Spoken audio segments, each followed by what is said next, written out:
to stream right now. All right, stream is started. As always, anyone who can, run the stream at the same time as the session, please do. The channel really needs the watch time. I'm only about 1,500, so we're still halfway away from the actual 3,000 I need to start, fan pages and everything. So while we've got the subs, I still need. We're halfway there, to be honest with you. You're doing for springing it up only like a month or two ago. You're doing pretty good. Yeah. Yeah, it's going pretty well. That is, yeah. I am actually rather proud with the progress of everything. Hold on, let me edit that. Everyone. About the staff. No.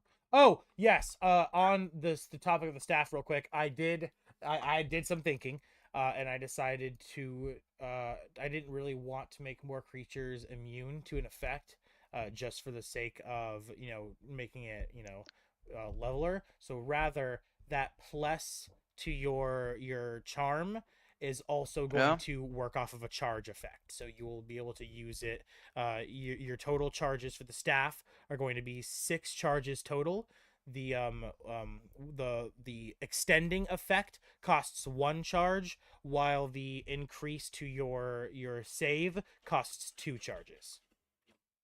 Okay, so it has 3 charges of charm monster. It's gonna have 6 total now, just 6 charges total on the whole charges staff. total. Yeah, okay. And then it's 1 charge for the 1 effect, for the extending of your your reach, the speed, the boosting of your radius costs 1 charge, and then the other effect costs 2 charges. I gave you just 2 effects on the staff to start, right?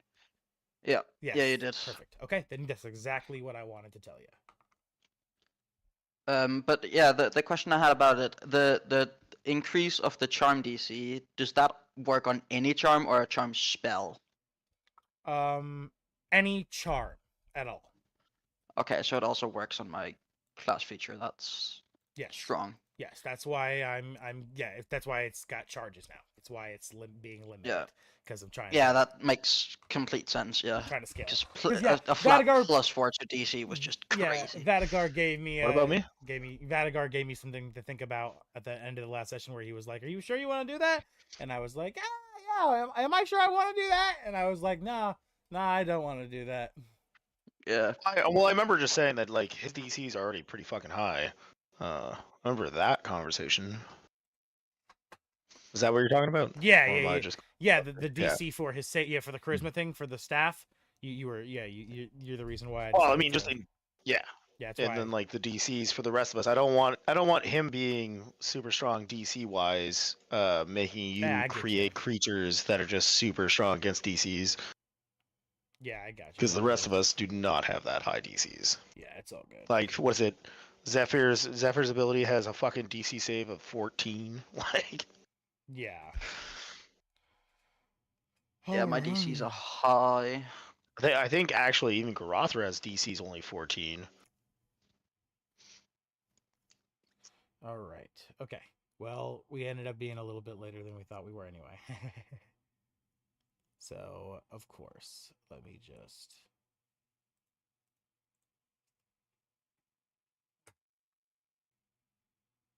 All right. We're good to go. Okay. As always, when I gesture to you, say your name, introduce your character. So we know the routine. All right, just refreshing as always. Okay. All right, and 3.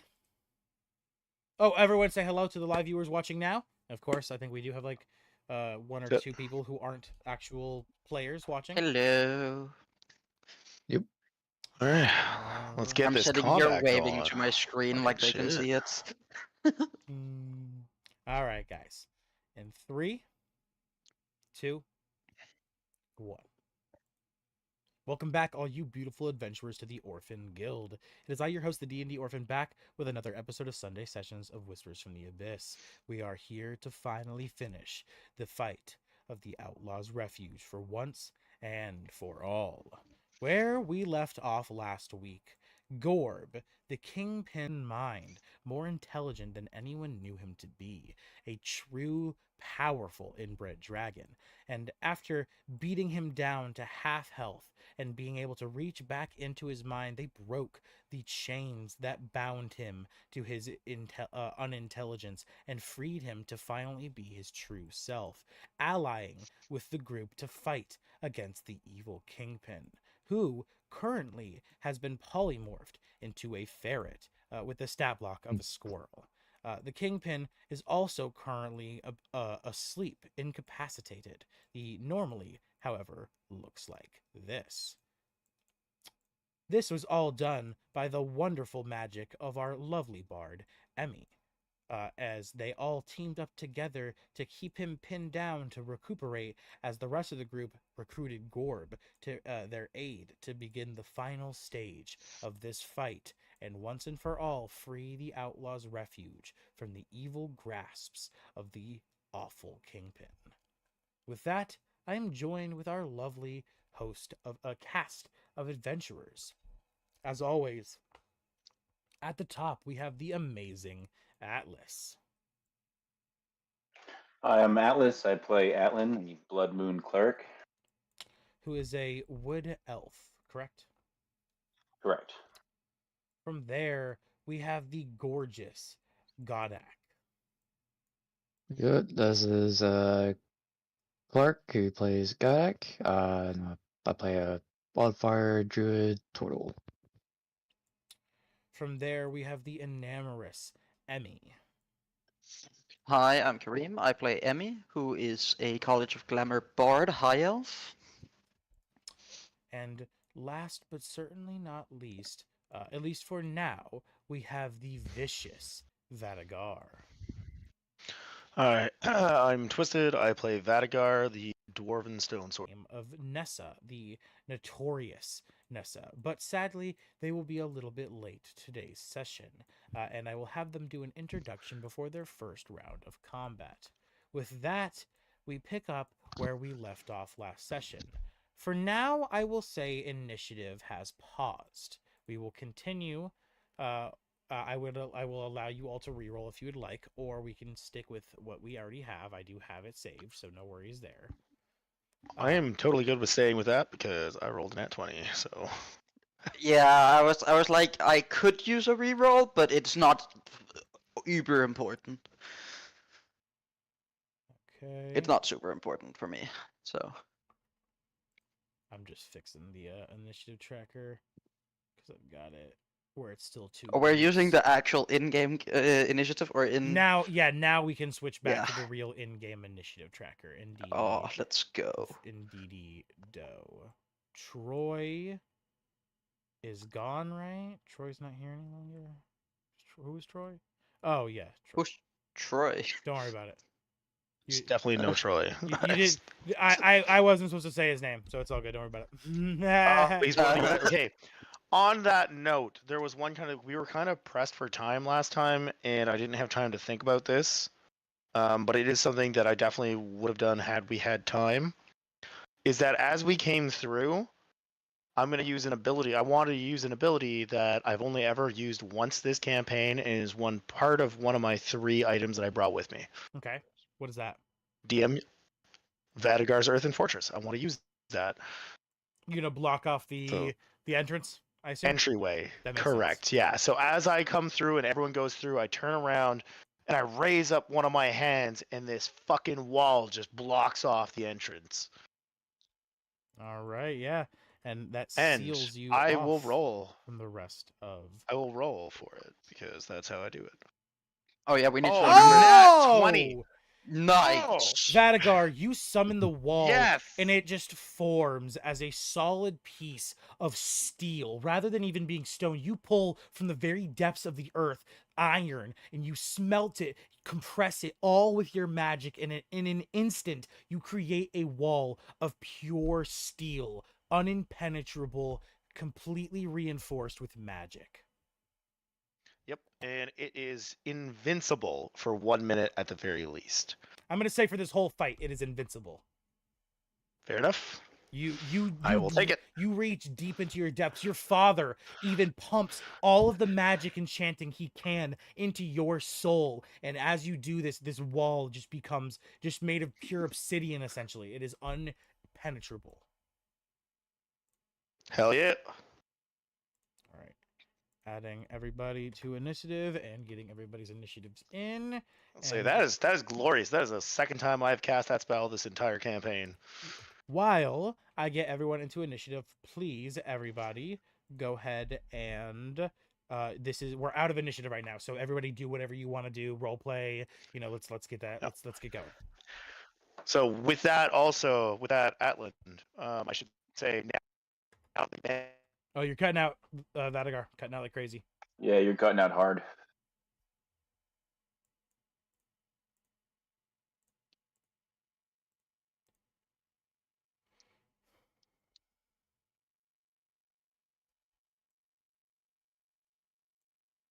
Sorry, I've been having troubles with my remote lately where it just disconnects randomly. You're back. What I was I gonna, hear you. with that, Atlan, your banishment spell that you have on the one guy, if you do need to drop concentration, feel free to do so because they're still gonna have a hard time getting in. Fair enough. Oh, you don't even have to worry about that guy. Creed would have specified that his job is simply to help Gorb. If Gorb's not able to be helped any longer, he leaves. He has no loyalty to the Kingpin except for a paycheck, and his paycheck is literally only to protect Gorb. And he has failed. He knows either the Kingpin's going to kill him or the Kingpin's going to die. So either way, later. We don't know that. Creed yeah, said there's that he also was. a guy Creed that's- said that he was specifically told to help Gorb. He can't help Gorb, so you have no. Gotcha. You don't have to worry about him any longer. You know that you're good. Well, that or he could become an ally, but regardless, That there's could still be the that. one mystery That dude. is a possibility. Yeah. There is the one mystery dude. And last session, I do believe you said the other guy, the fucking sorcerer wizard guy that we talked to before we even started the fight, I forget his name. Luca. Was encroaching on the battle when we were having it. And then there's the soul contracted goblin. So I mean, they're all locked out now. Mm. Yeah, they're all out there. Yeah, they can't do nothing to help. And then the guy that was healing Gorb at the near the end of the fight of last session. So like they're all locked out. We don't need to worry about those guys. Yep. And I mean, hell, that guy that was supposed to help Gorb doesn't even know what's going on. All he's going to do is poof back into existence and see that exactly. we He'll and see Gorb Gorb are is no longer there. Yeah, that's what I'm saying. All he was supposed to do was help Gorb. He sees Gorb is gone. He got no reason to stay here no longer. He gone. He leave. All right. So with that, I have everyone in initiative, but like I said, let's go ahead and we're out of initiative currently. So what does everyone want to do? Let's go ahead and get prepped. What is the plan? So currently, the ferret is incapacitated. Nessa or Emmy, how long has the spell been going on for, and how much longer does it last? I noted it down. I think. Did I not? I It would be noted getting it down close. I know somewhere. that. No, it's the sleep. The sleep lasts for an hour. But the polymorph also lasts for an hour. So I mean, I don't think that's an issue. There's It's only the rest of our abilities. yeah. So it was going for 4 rounds. So we that's still about have 96 5 or left. 6. Okay. Yeah. No, Does no. anyone have an idea of how many rounds it's been since we started the battle? Trying to figure that out. I don't think it's. I was gonna say I don't think it's been more than like 5 rounds. Yeah, 5 rounds. Yeah. Though it's been 3. like 3 sessions, but 3 rounds on the first set. Session. 4, I'm probably thinking like 9. 4 on the second. Yeah, so probably like around. 7 rounds since initial start of combat. I don't think I cast my thing on the first turn though, so I think I have 4 rounds left on my aura. okay. Well, I will re-up right before we start the fight. So like, if everyone else needs to do everything right before we start re-engaging the Kingpin, I'm gonna re-up on my demonic frenzy and my whatchamacallit, fiendish cloak. Okay. The only thing I don't have any. I mean, anything. I mean, I doubt I'm probably gonna The only thing I would have maybe I could do before he re-engage would be throwing up my fire shield spell, but I don't think I'm gonna be in close proximity for melees, so this fight, so I All right. don't Well, really need to do. bigger thing is wherever you guys want to be positioned for the start of the fight, go ahead and start moving your tokens and getting everywhere. And do we need to do any more healing?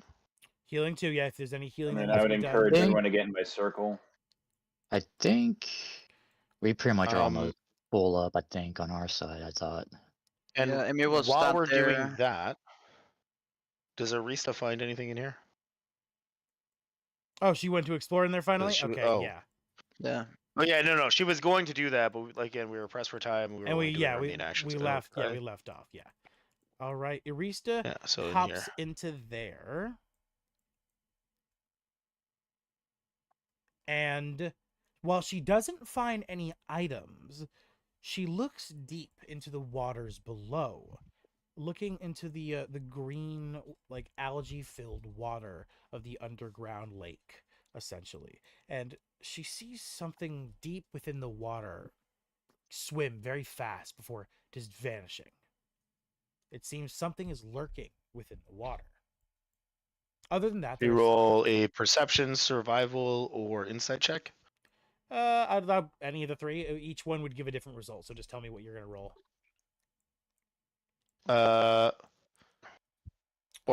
Sorry. Yeah, that's fine. Okay, so for Arista, let me just get out of Vaticar, go to Arista.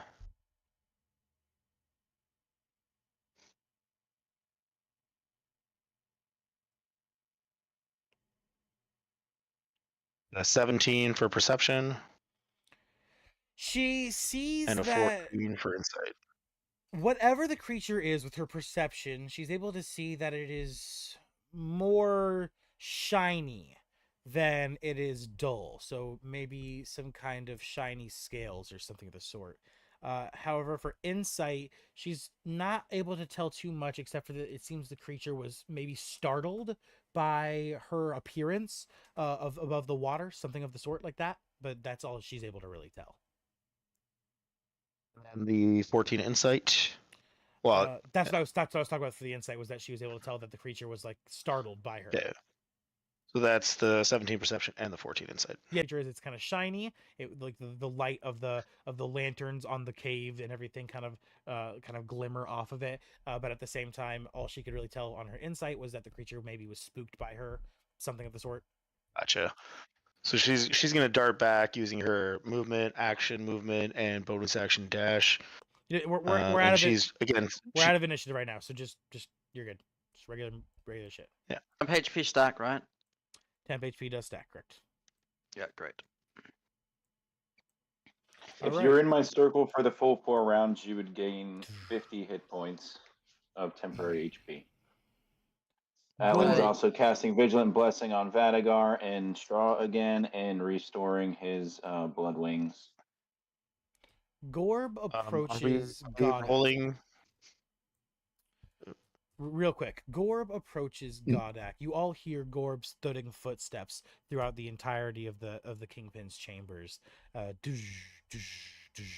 as he walks all the way up to Godak specifically, looking at the large dragon-like tortoise. You know, we all know him to be inspired by Bowser, who's like a dragon turtle. So Gorb looks at him and he turns to him and speaks. What are you?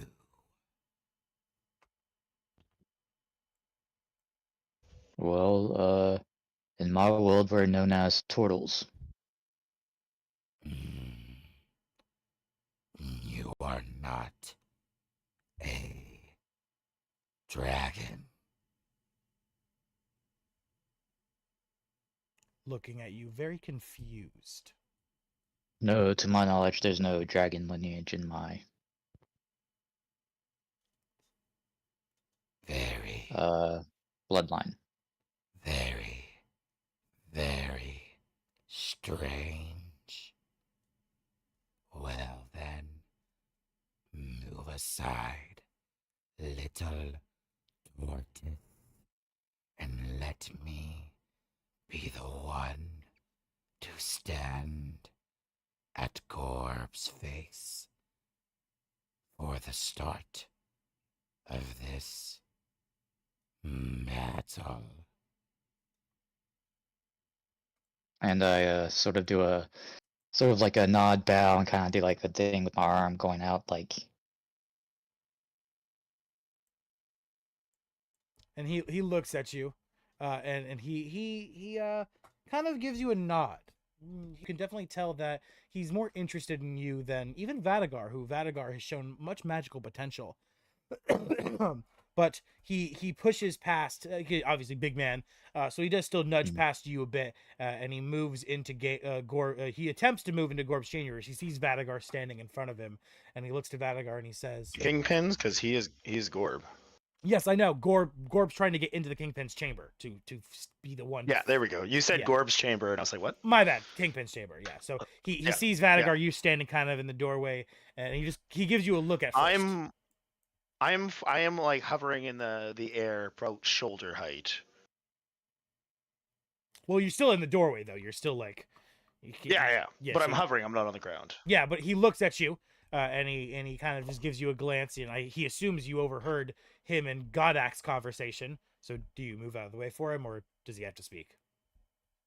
Oh no, I'm a pretty tiny dude. I am just gonna be hovering around his shoulder. Currently, his head is when to the roof. Currently, Gorb is perfectly. He's exactly the same size as the I will Kingpin. I will float into the room, and I'm Perfect, like, all right, okay. you ready to do this, big guy? Indeed. Let us feast on my brother's flesh.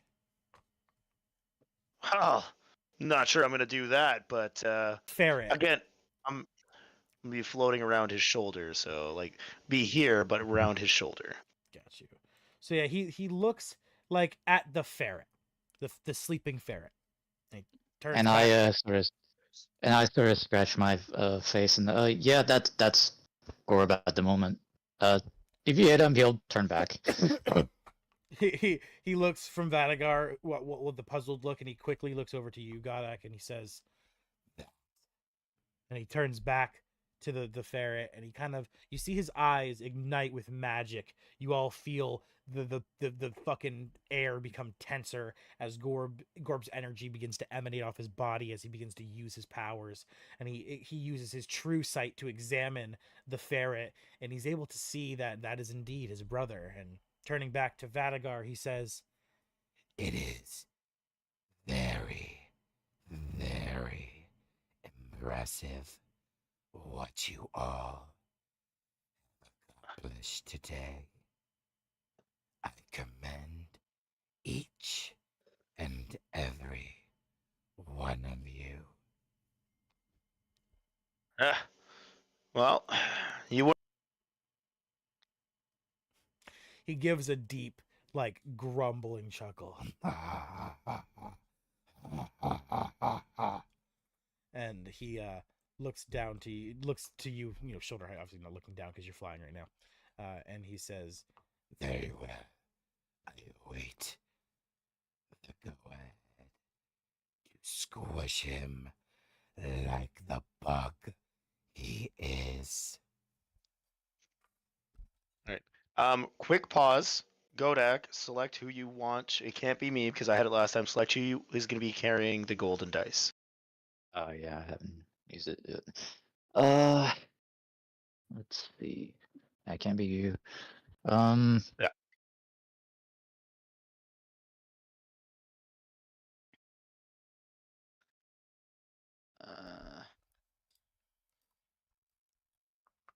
I'll get.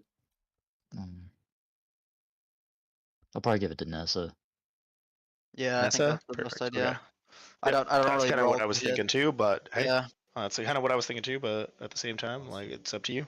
my goodness. I was thinking like because I know it's more useful if you're doing melee.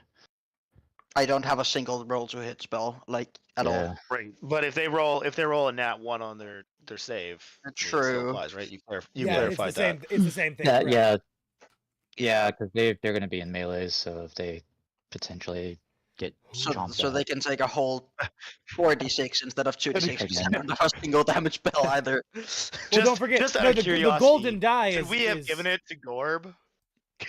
no, it only that was only players, that was my only first players. Yes, thought. I was like, I did I was specify about to this can ask that, only be but held by players Yeah. Yeah, but we can also use it on our on your minions. So, NPCs. for Yes, instance, if I had, I could. yes, Yeah, but Gorm is not a minion. I Gorm have is his spell own minions. thing. Yeah, Gorm Yeah, is a yeah. solitary. Yeah. All I right. know. I just thought it'd be funny. It'd be very funny to give it to him, yeah.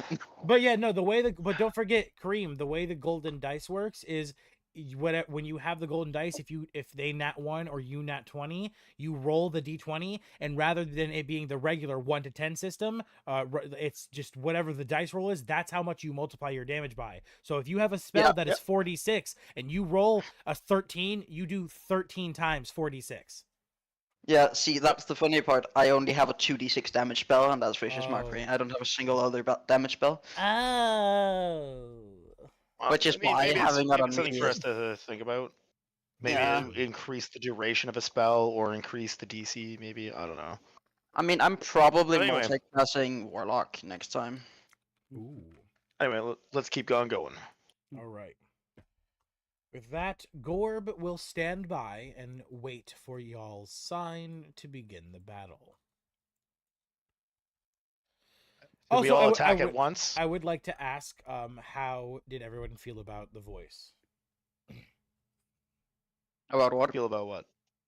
God, what the fuck do you mean? The voice I did for Gorb. oh, this one. Oh, yeah, it was great. Oh, it's different, very like intellectual last time, and now he seems, a little bit more threatening. He's still intellectual. He's just obviously he's a dragon. I've been practicing my voice acting, and I'm trying something new. Yeah. So yeah. I like it. Okay. I like it. Yeah. I like it. As long as it's not ear I piercing. mean, I like Riley better. I like Riley better. Ah ha ha ha! Aye, that's just because fucking love- Riley and Brood are fucking just love the Riley. same. It's because it's Riley's voice is pretty much just Brood's voice, but a little more energetic in this campaign. Because when I play Brood, I voice him like I voice Riley because I play him energetic. Yeah. Well, I don't know how you play Brood, but I mean, Yeah. I love Riley. All right. With that, is everybody ready? So you guys you can't really do a group attack because to start the attack, you have to not only hit him, which will not only knock him back on, he will become conscious again, but will instantly knock him instantly. That will start the initiative back Alright. up then. Yeah. I Should we already allow held my Gorb action. to kick it off? That was the plan. Yeah, he'll step on the ferret and then that'll start the battle. It's up to everyone else. What does everyone else think? We all good? Does anyone need Yep. healing? Like, what are we doing? We all ready? Straw's no, good. I'm fine. Atlan? Straw's good. Alright. Actually, I might. I can bardic inspiration any ally, right? I'm pretty sure it says that. I would like to. Does anyone want bardic inspiration, or should I just give it to Gorb? I'm in the room. I'm in the room with the boss. I wouldn't mind it. Not gonna lie. Yeah, I'll give you bardic inspiration then. Thank. Oh, what is that? A D8? So, Yeah, it's a You're D8 blessed, at the current Vadagar. level. same Oh, with, you're casting and Bless? Hemi. Yeah, but like as prep. So the 3-player characters have it. I already put the token on you guys. Just remember, and Oh, perfect. Okay. you have, as usual, Vadagar, you first attack. Straw Gotcha. also has that. And don't forget, Vadagar, you have the shield, artificer ability, and What does it do again? that allows you. I know it- I posted the thing in the Sunday chat. You might have to scroll up to it. But it's the I just need a quick refresher on what it is. Like, as a reaction. Let's see. The shield have 4. Yeah, it's 4 charges. It gives you a +1 to your AC on top of what you have, and then the wielder can right, use +1 a AC. reaction immediately after being hit by a melee attack to expend 1 of the charges to push the attacker 15 feet away. gotcha. And the shield regains Wait. 1d4 charges at dawn. Real quick, before we start, I'm gonna say this in Vadagar. Before we start this, do you know what he's weak or strong against? Oh, lightning. He's what? Weak or strong He's weak against? against. Yeah, he's weak against lightning. We found that out. I think the first session We of the know. fight. Hey Unless I Riley, found can you it. glean anything from him? Riley looks at the ferret and says, it's a ferret. Sorry, boss. Fair enough. I know. That's all I Have you- know.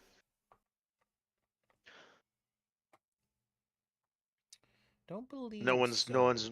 Oh, you did. They did learn that he is resistant to non-magical bludgeoning, slashing, and piercing. Yeah, I We was don't know thinking if he that, but absorbs it's kind of necrotic given. like Orb does. No necrotic. No. I don't think they did any necrotic damage, but I can also. Yeah, I just, think it was mostly just I can melee tell you. I can damage. tell you and- flat Hey. out that he does not have necrotic resistance. We know he's Hey, immune to Gorb. command. Gorb looks at you. Hey, Gorb. Do you know if your brother has any weaknesses or resistances? The last time I saw him was when we still were in our mother's womb. Sadly, no, I do not. All right. Well, from what we've gathered, he's weak to lightning. Keep that in mind. He can't be feared, if I remember correctly, and he's immune to the spell command. Yes, that is That's about correct. what I Command, he remember. is completely immune to. Yeah, he is immune to the spell command.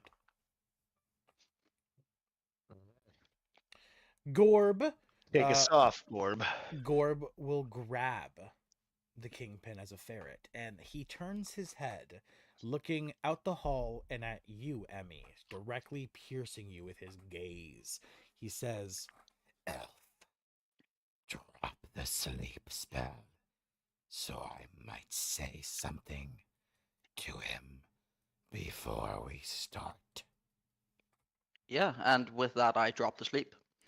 So the ferret is in his hands. He's holding it like a goddamn can of fucking SpaghettiOs, kind of shaking it a bit violently. He's not even shaking it. It's just like his tense muscles, his anger, his rage is just his whole body is kind of vibrating a bit as he turns back from you. As you kind of you give a gulp and you say okay, and you drop the sleep spell as the ferret just begins to stir to awaken, and it instantly begins to bite. It starts biting at his hand, thinking it to be just one of you probably, until its eyes begin to flicker, just opening more and more as its gaze begins to rise. Vadagar, you see this clearly because you're perfectly level for all of this. You get the show right in your face, and you see the ferret's gaze lock to Gorb's.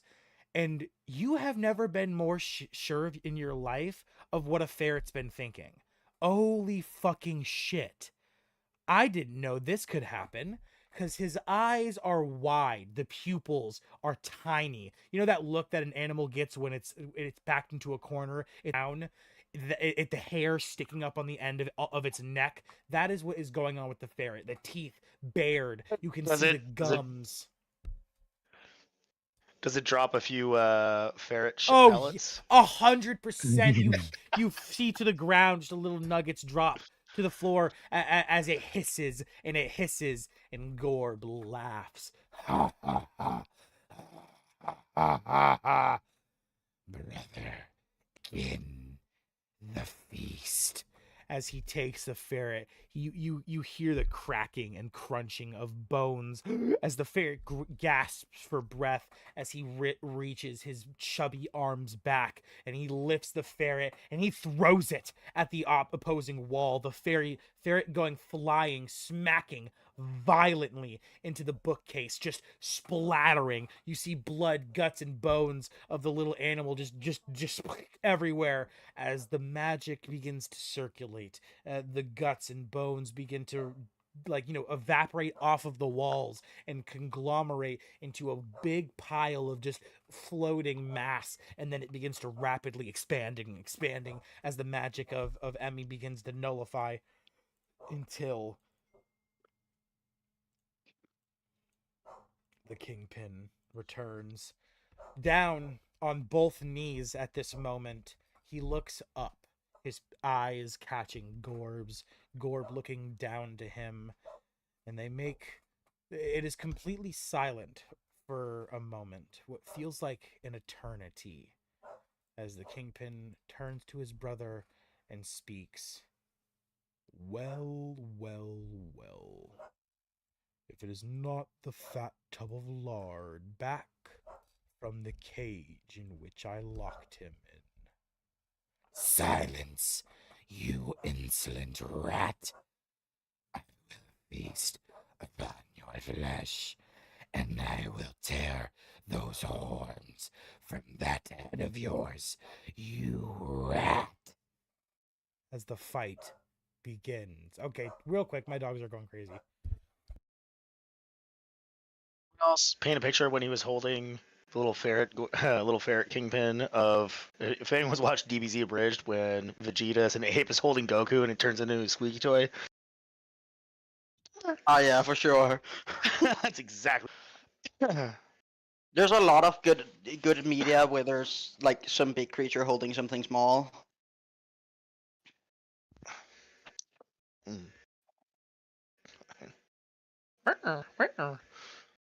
Oh, my water's finally drinkable in my city again.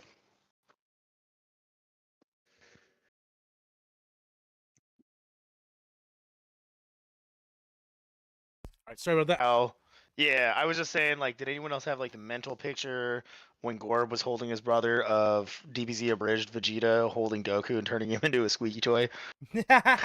I'm gonna be honest, I Yeah. was more in the Attack on Titan realm.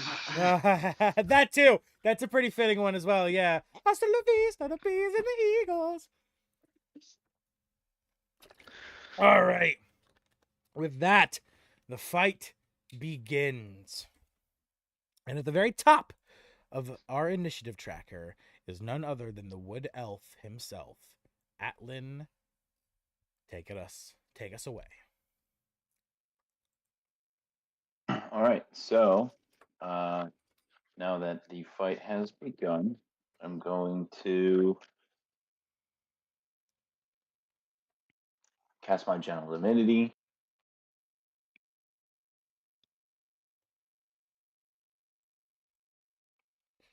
Please, for this So that's episode, everybody, when you describe when you do what you let's put more role play to this episode than normal. This is the end of this fight. Let's make this good. So Atlan, be very descriptive with how you do everything. You describe, your staff smashing to the ground as the blood just spills out all around you and creates your, just let's be fucking descriptive with today's episode, fellas. so yeah, I hold my holy symbol up. You see, what's sort of like an orb of purplish and red energy kind of form around it and then expand to the full size around me. And so that would shimmer with purple and red light, kind of morphing and moving almost like a lava lamp in some places. And that would be action. I don't think I want to even do anything movement wise. Actually, yes, I will move just a little bit. Uh, as I'm doing this, Straw is moving, so I would end up probably where he is, which I thought this was attached.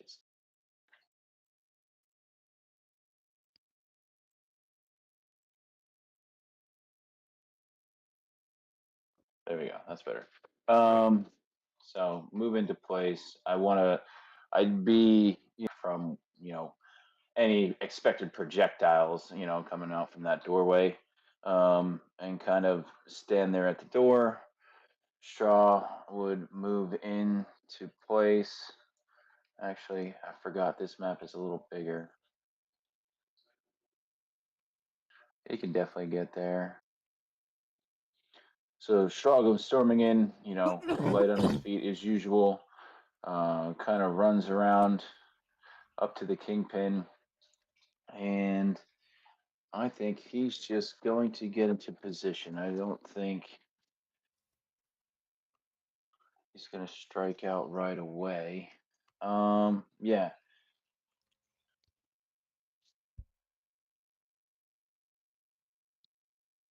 That would be movement, action, or I guess I have to use a key point to be able to step for the wind and dash in there. Um, and then patient defense is my action, or vice versa. Either way, it's one key point. Okay. So he kind of gets in there, he gets into position, he's kind of scowling, and he's got his fists up and ready for action, but hasn't, he's waiting for, I guess, Kingpin to either make the first move or, have some more advantage to his attack. All right. He's in And melee range and defensive stance. and that ends your turn. Yes, that's everything. All right, and with that, the Kingpin will take his first legendary action. As he sees Straw approach him, he gives a laugh. Ha ha ha ha ha ha. You think, brother, that these pesky little mortals will stand a chance to fight us? No, no, no. Rise, my children, as you see shadows expand from the Kingpin's feet, spreading instantly from underneath Gorb out into the hallway behind Riley, as tiny little Kingpins. I counterspell this. Yeah, I'll allow it. I'll allow it, but like I said, he's got a legendary action after every turn, so he can. Yep. So that's fine. All right, so you But counterspell it this time. and he's only got a certain amount of legendary action points that he can cast per round. So. Yeah, until he gets to his turn. Yeah. So. Yeah. All right. This that wastes his first legendary action. Legendary action. This turn. And you, as the shadows expand underneath you, Vadagar, you get the feeling that it's going to be something not great, and Bad. you counterspell it, and you see the shadows quickly just dissipate. You asked us to describe this, right? Yeah, so please go ahead. I am so glad this is the first time I've been able to use counterspell in its actual ability. Thank you, DM. As I see him extending the shadow, he puts up his hand and extends the shadow. As I see that happening, I'm like, not today. And I pull out some energy from within myself and I snap my fingers and the shadows just disperse. And he gives a scowl and he says, "Fine, it matters not, little dwarf, for I will just bring them out later." As that We'll ends see. his legendary action, bringing it to your turn, Vadagar.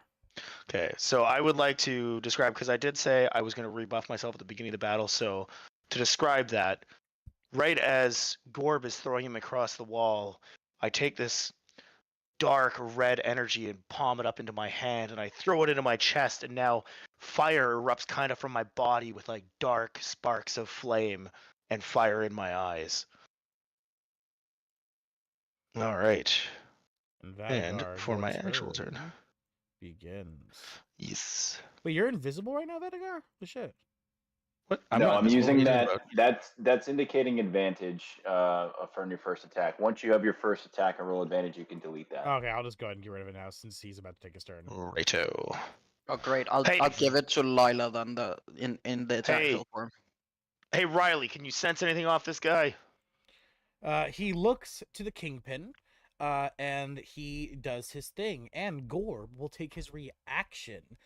As you say that he hears you shout this out, Vadagar. He lifts his hand, he gives a flick, and Riley is given true sight, able to pierce through Kingpin's defenses and give you information. Riley looks at the Kingpin and he says, "Oh, boss! I don't know what that other dragon just did, but it helped a lot. Yeah, he's weak to lightning, and he's weak to psychic damage.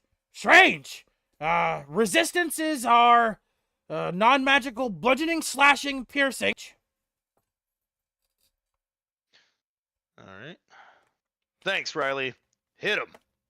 And Riley will take his 2 shots at advantage, I'm guessing, because of Straw?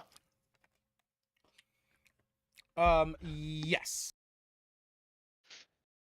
Okay, first shot. It's a 15 plus a whole bunch. It's like 15 plus, what is Riley? Fucking 20, 27? 27 hit. Oh, no button. Okay. And second shot. It's another 27. That will both hit. And it's 3d10. That's going to be 6d10 plus 18.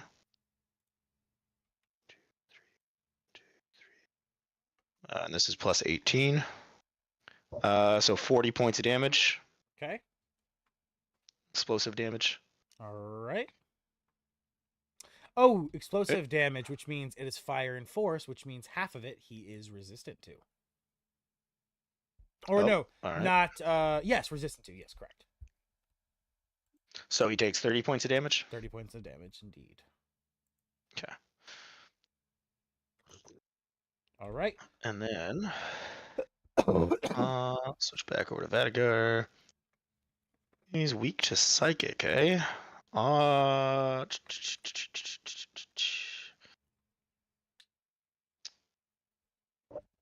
did convert extra sorcery points, didn't I? Yeah, as Riley says that, Riley says, I don't know why, but he's weak to psychic. You hear Gorb chuckle saying, It seems that curse you placed upon me, brother, left you in a worse state than it did me. I will bonus action, quicken spell, cast Mind Thrust on him. all right. Oh, shit. We thrust into the Kingpin's So? mind. I wasn't expecting this. I'm going to have to roleplay. Or, I mean, improv. I mean, you can just use it as a regular spell. Like, you Fuck don't have to do the no. special thing. You know me. Okay, well, anyway, he needs to make an intelligence saving throw. Okay. The Kingpin's not terrible at those. He's not dumb like his brother, but he's not super intelligent. Well, he's not. His brother's not dumb anymore. His brother's intelligent now, but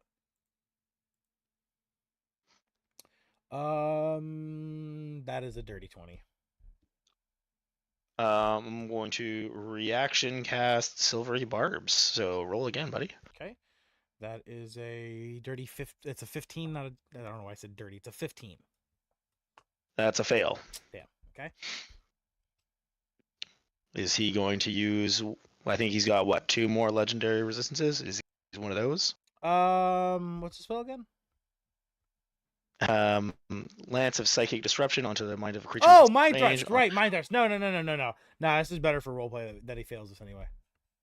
Okay, so on its next turn, it must choose whether it gets a move, action, bonus action. It only It gets does not affect legendary actions, however, which we did discuss. All right, cool. Right. yeah, or later actions. So- like that. But yeah. All right, Vadigar, you do what you do best. You concentrate your magic. Go just describe it for me. Yeah, I'll let you take it. Psychic, eh? And I'll put my shield hand onto my forehead. And then, Father, let's do this. And I'll thrust out my shield hand as this purplish energy just goes straight and wraps around the Kingpin's head. Kind of like a special beam cannon. I was thinking about that as I said Yes, yeah, I put my hands into the motion, into the camera. I said special beam cannon. That's fucking Piccolo's my belt. I love Piccolo. All right, yeah, it wraps and like rather than just shooting him like the regular special beam cannon, it acts like a whip, right? And it shoots out and it wraps around the Crown of thorns. thorns. Exactly, Yeah, crown of thorns. exactly. It fucking just it pierces into him. You hear him scream out in agony as you suddenly your consciousness is transferred through the whip into his as you find yourself awakening in another mental realm. He also, DM, real quick, just before I forget, he takes 24 points of psychic damage. It's 12 times 2. All right, 24. All right. Let me add that real quick. Okay. All right. So your eyes begin to open, Vadigar, and you feel your father standing beside you. You're crouched on one knee, like, hero pose. And need to see this as you lift your head, looking up to see the Kingpin's mental realm. Similar to Gorb's, he's laid out on a pile, but not a pile of bones, a pile of wealth, a pile of gold, treasure, your more stereotypical dragon's hoard. And perched atop it is the Kingpin, looking out past you and your father towards the distance behind you. Do you turn around?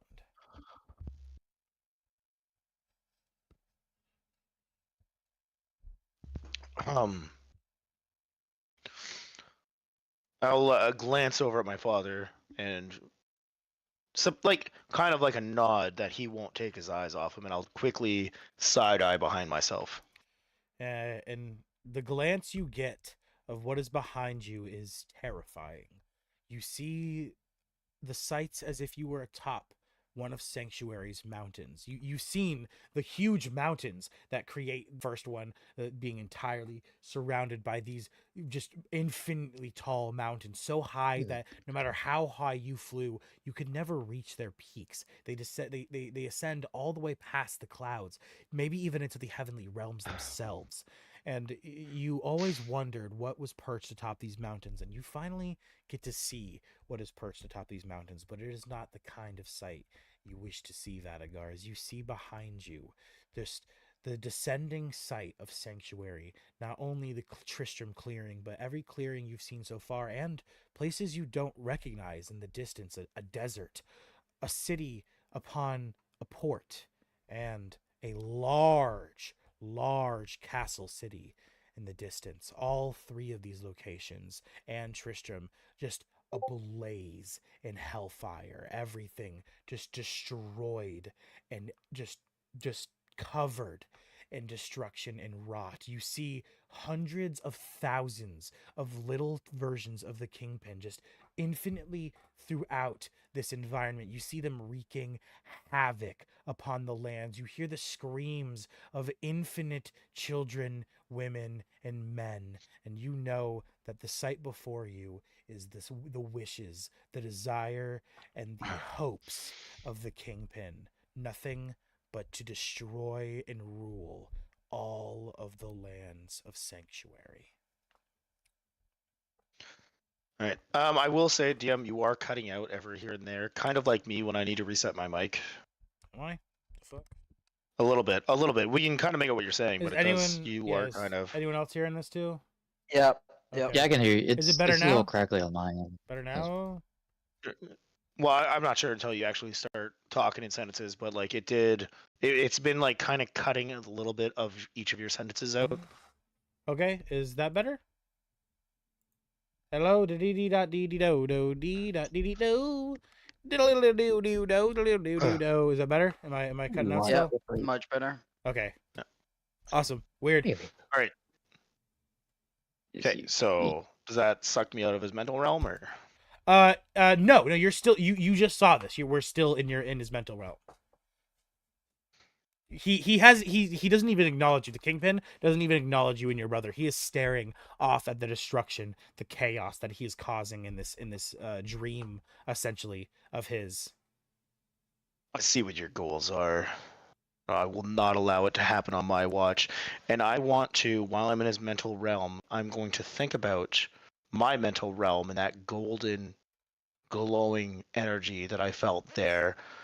And I want to try to transform it to burn away the image within his realm. Okay, hold on. I think I just fucking my headphones just cut out like crazy. Everything just came through just statically for a second. What did you say? I said, while I'm in his mental realm and I see this, I'm going to say, I see what you want, and I will not allow it to happen. And I will sit there and I will focus inwards on myself, with slight thoughts of my father trying to help me, and I will think of the golden energy that I felt within my own mental realm, and I will channel that kind of golden energy and see if I can kind of burn away the image within this realm. Okay.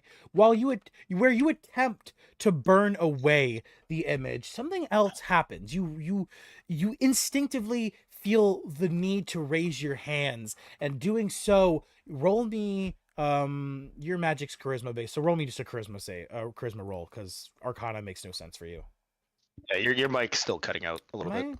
Spellcasting modifier? Yes, correct. Yes, spellcasting modifier, because Arcana makes no sense for you since you're charisma based. Well, I mean, yeah, but I have definitely upped my Arcana, but it's still not as good as my. That's why, yeah, charisma, that's what I'm saying. Yeah, but it's still not as good as my. Yeah, it's gonna be a +8 then. Is my mic still cutting out for everybody else?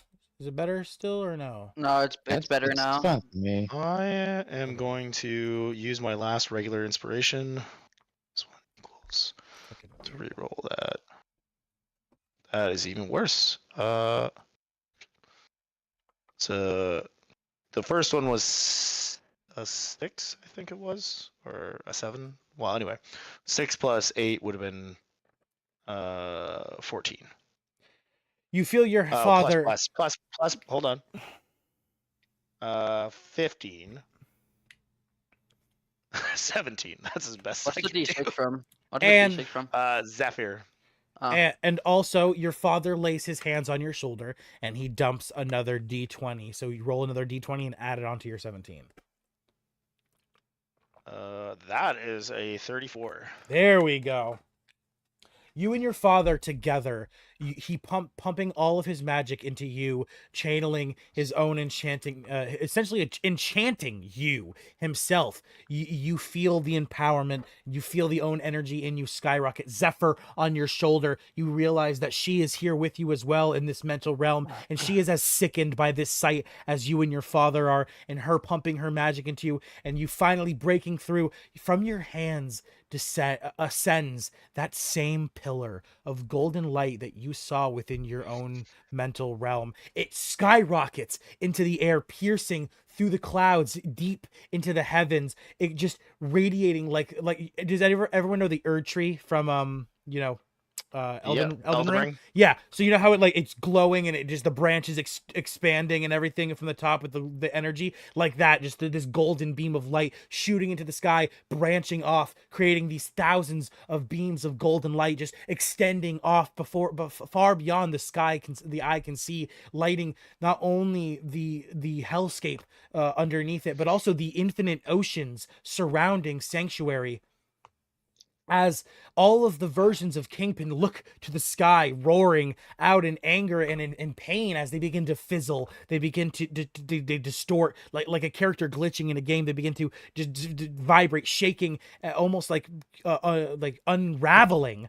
And you see the Kingpin for the first time break his view of his kingdom down to you as he in a rage and snarling, he looks to you and says, "What do you think you are doing? This is my kingdom. This is my domain. I am the ruler of this place." I don't care who you think you're the ruler of. Your reign ends today, whether it be here or in the real world. And as you say this, he lunges towards you. You lunge towards him, your father, Zephyr. Zephyr's hair standing on end, her teeth bared, ready to bite at this ferocious inbred dragon. And like a scene out of Arcane where Jinx and Vi are flying at each other to fight, you all get right at each other, and you deliver a blow full of that golden energy, so strong that the Kingpin is sent flying. You, your father, and Zephyr are bathed in golden light as you take on the title meant for someone else, someone unworthy of the title. You become the spark of vengeance in this moment, taking your first steps, Vadagar, towards divinity. As Oh Kingpin shit. is sent flying into his pile of gold and takes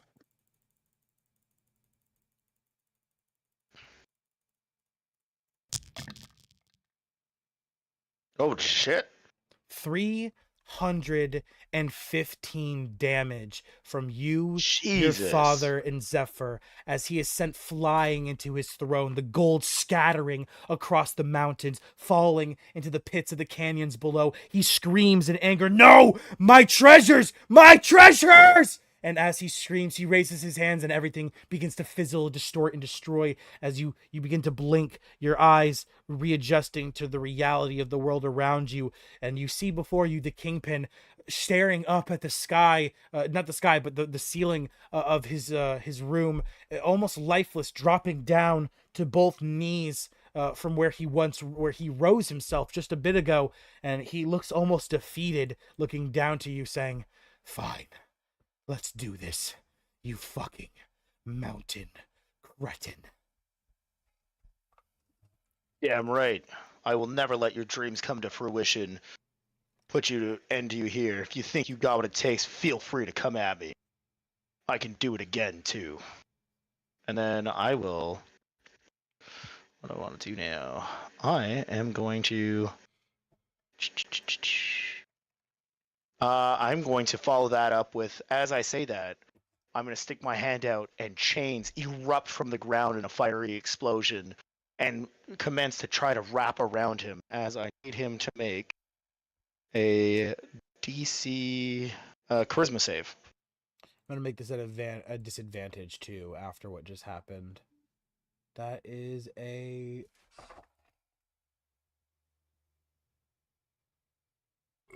that is a 5. That's a fail. He is restrained for 1 minute and no more saves. He is grappled by the infernal chains, and he looks down to them. Ugh, you rat! Enough! And he nullifies that effect, undoing the chains. They instantly are pulled back into the ground. Vadagar, you see your magic nullified, but you know this to be not necessarily a bad thing because he is weakening himself in the same time. Excellent. How many does that make in total? I believe that's 4. He should have 1 left. Yeah, going into third phase, he has 6 total, so he gets 1 additional one, so he's got 2 left. Okay. Those are quick to burn. For you, bastard! Of course they are. Yeah. Is that? Can I get in range of him? Keep in mind, I'm technically like up on his shoulder, but.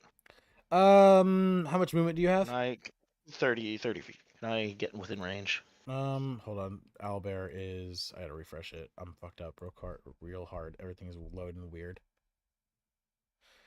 Oh, let's see. Okay, back down to King's Chamber. Okay, 35 feet. Let's see here. I'm just gonna 30. grab you. 30 feet. I have 30. Oh, showing. Right here. Yeah. You can get. Yeah, you're good. All right. And I'm just gonna fly forward, and he said he was kneeling, so he's prone. Yeah, he's kinda, on. because he got knocked back. He's not prone, but he's on both knees. Would that give me an advantage? Yeah, I'll give you 2 advantage. 1 for straw, 1 for that. Sure. All right, and then 1 from Atlan, so I roll 4 dice total. Okay. Sure. It's fine. 2, 3. It's a nat 20. Did you? Holy shit! Really? I don't see it. 8, 5, 14, and a 20. Wait, there it is. Yep. Natural 20. All right. Roll your crit die. Wah, wah. 2 times damage. Yeah. Okay. Does bless add to that? No, it does not. All right. Okay, so it's been a while since I attacked anything with my mace. Now, I don't have lightning damage. Is there anything I need to segregate from this? You don't have lightning damage. No non-magical bludgeoning, piercing, and slashing, I assume. Nope. No any force damage? I have 1d12 of force. Yeah, so just roll that last d12 by itself and cut it in Or half. should I just roll a d6 instead? Yeah, perfect. Just roll a d6 Yeah. instead. That works too. Okay. All right. And this is, of course, going to be... I'll roll the thunder damage separately, because this is Booming Blade. Thunder damage he's not that's- weak to. Well, isn't that lightning? No, Like the same as lightning? Thunder. No, lightning, thunder no. sound. Yeah, thunder's booming. Gotcha. Yeah, exactly. Okay. Well, I do have lightning from something else. I do have that. And okay, sorry, this is gonna take me a little second here because I need to. And he's immune to fear. Correct. Right,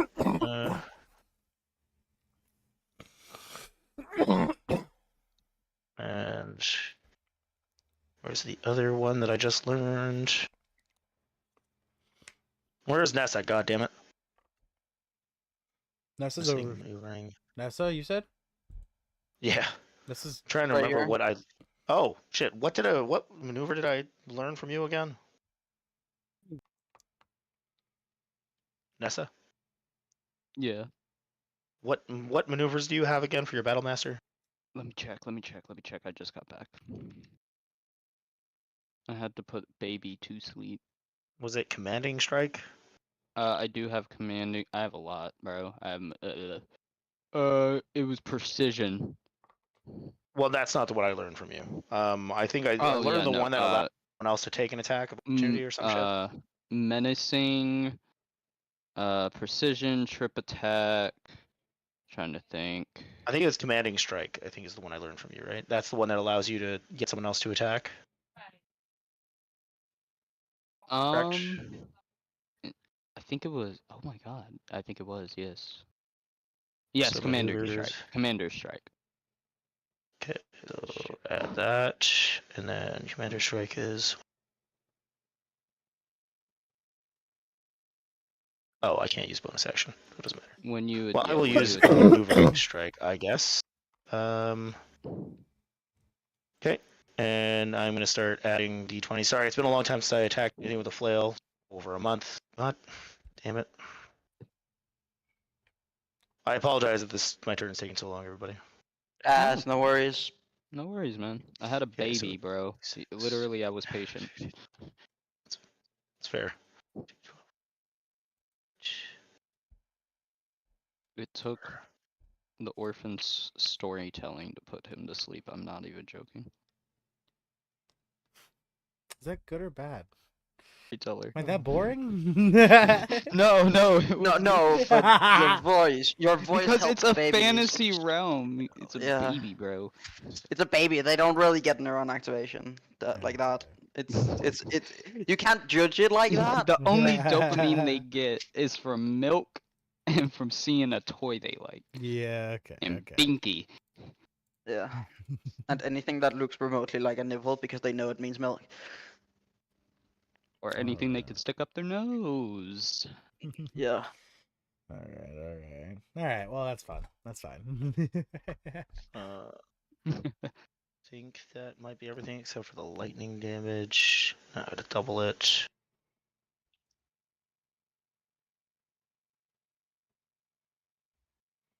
And that's going to be plus 8, 16. So this is plus 16, and then I got to roll the light. So that's 97 points of damage. Okay, 97 more And damage. then lightning is a d6. And 6 other points of damage. Wah wah. Okay. Now all of the saving throw. Go ahead and First one. So I charge at him, and I take my flail, which is also wrapped with this fiery red energy, and I fucking bring it overhand. And as he's knelt down, kind of, and I'm trying to smash him over the head to force him into the ground, like make him prone, essentially, because of my flail force or whatever. It also sends people flying, essentially, but I'm trying to send him flying straight into the ground. So he's probably going to succeed on all of these, but he needs to make a Constitution saving throw. Okay, first one. That is a dirty 24. Yep, that passes. He needs to make another Constitution saving throw. Next one is a dirty 28. Also passes. And then Strike of the Giants. Strike of the Giants. He needs to make a Constitution saving throw once more. Okay, that is a natural 1. That is a fail. Critical fail. Yeah. Do I roll another Thing? Then yes. Yes, the target takes an extra 1d6 lightning damage. If the target is a Yes. creature, it must succeed on a Constitution. So yeah, okay. Correct. So yeah, you So will I'll now roll 2d6 for the crit. you roll 2 crit first because this is a natural 1, so you get to roll another d20 to see how hard you crit. Oh. There you go. 15. 3 times. So you'll do 3 times damage.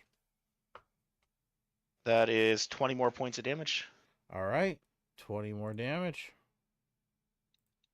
And now, because he failed, he has disadvantage on all his attack rolls until the start of my next turn. Okay. Okay, and then that was any more saves that he needs to do? Nope, I don't think so. Okay, and now he needs to make a dexterity saving throw. Is this at disadvantage because he's is All right. Still, even at disadvantage, it's a dirty 20. all right? That's a fucking pass. Okay. And that is Riley. That is myself. Now I can't use reset. Sorry, you're cutting out, Edgar. You're cutting, yeah.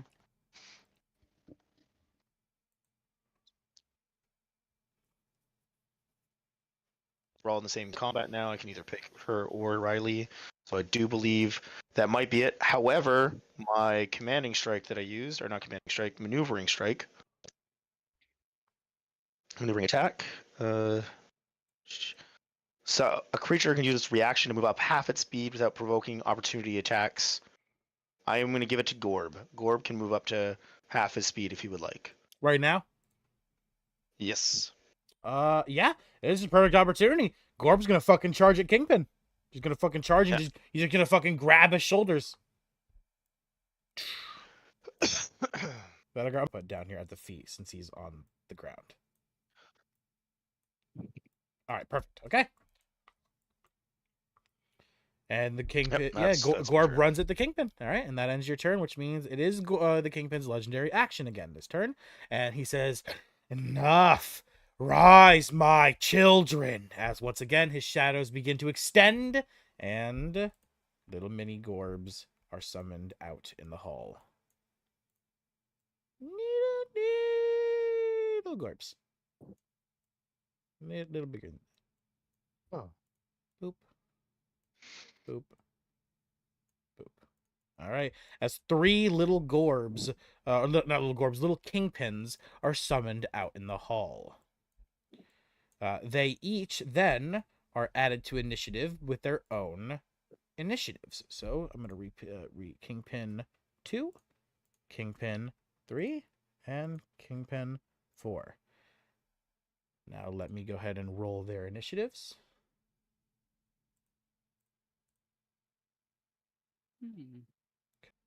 So, and 3. Okay, not great.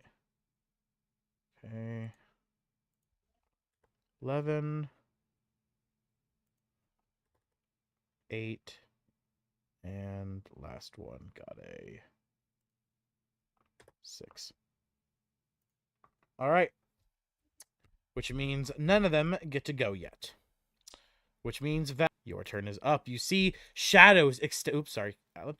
You see shadows extend underneath your feet, underneath the couch, and behind all of the group as your head kind of turns to see from the shadows these three little versions of the Kingpin form.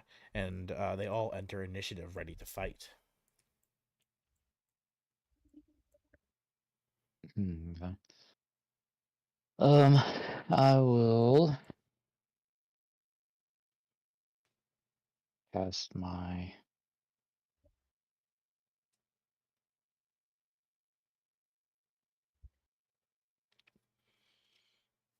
Call Lightning, 4th level.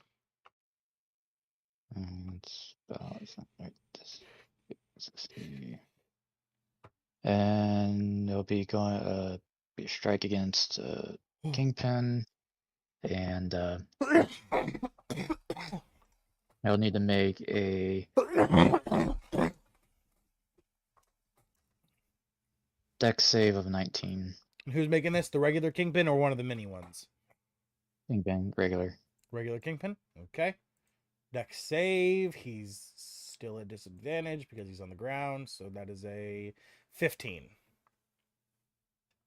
Okay. That fails, so instead of just a normal lightning bolt, you'd see a, and I'll kind of hit him on his head, and I'll kind of like grab his head and then just kind of wrap around his head and kind of go into his body as the lightning kind of dissipates as it hits him. All right. And it's going to be 4d10. 10, and why the heck is my dice doing that? Is that your devil fruit ability?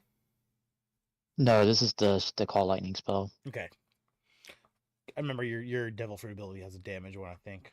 Yeah, the magic missiles. That's what it is. Yeah. Trying to get my dice to appear in like normal. Here we go. Oh, And please, everybody, be very specific to me when you use class abilities against him. Okay, anything related to your class, not a spell, regular spell, but like if you use a class feature. Sorry, you're cutting out still. Am I- Everything related to what? Am I am I cutting out for everyone else too? It's I don't know. It's kind of weird. I think it's when you It's hit a low tone. intermittent. Yeah. Is it better now? Well, I can't really tell It's until in you long. actually It's start in long speaking. sentences. Yeah. I'm so confused. Yeah. I hope my audio. It's kind of within- like exactly what happens to me when I need to rejoin the Discord. Oh yeah, maybe yeah. I'm just gonna leave the call and rejoin. Hold on, I'll be right back.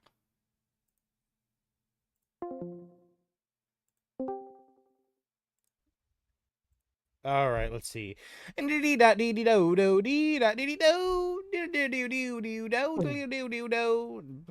working now? One little cutout, but I One mean, I little don't know if that cutout? was just because you paused for a second. What the fuck? Am I cutting out I think it now? was when. Nope. I think it was you pausing. Okay, fucked up or something. That would be really awful.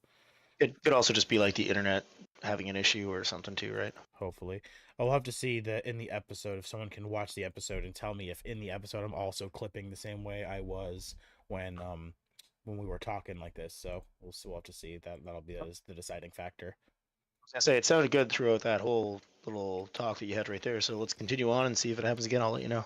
All right. So what I was saying is when anyone Vadigar, you're good because you had your specific moment already. When anyone else uses a class specific feature, please be very let me know you're doing something related to your class or a special ability that you've been given. Okay. Yep. All right. Good. And I already rolled the damage, so it should have popped up at some point, but it was 30 base lightning damage, so double would be 60. Okay. So 60 damage. Add that. Okay. Just okay. So that nice claw of lightning strikes down onto the kingpin. He roars out in pain. He looks at you in the back and he says, "Ah, you fake dragon. I will fucking end you." Gorb interrupts him before he really has time to talk, saying, You have to first get past me, you fool. Yeah.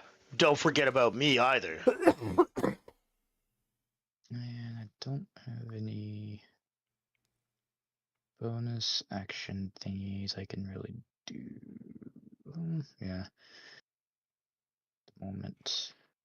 Do I have any? I think I used up all my charges technically. Or no, I think I might have one charge left on my double fruit ability. Where's Mortem? Oh yeah, I got him too. He's next to me down there. I just don't see him I'll on the need to thing. do his. Just going crazy. Oh, there he is. Yeah, I see him. Go. Oh yeah, he's kind of hidden in the fire shield. Where's my?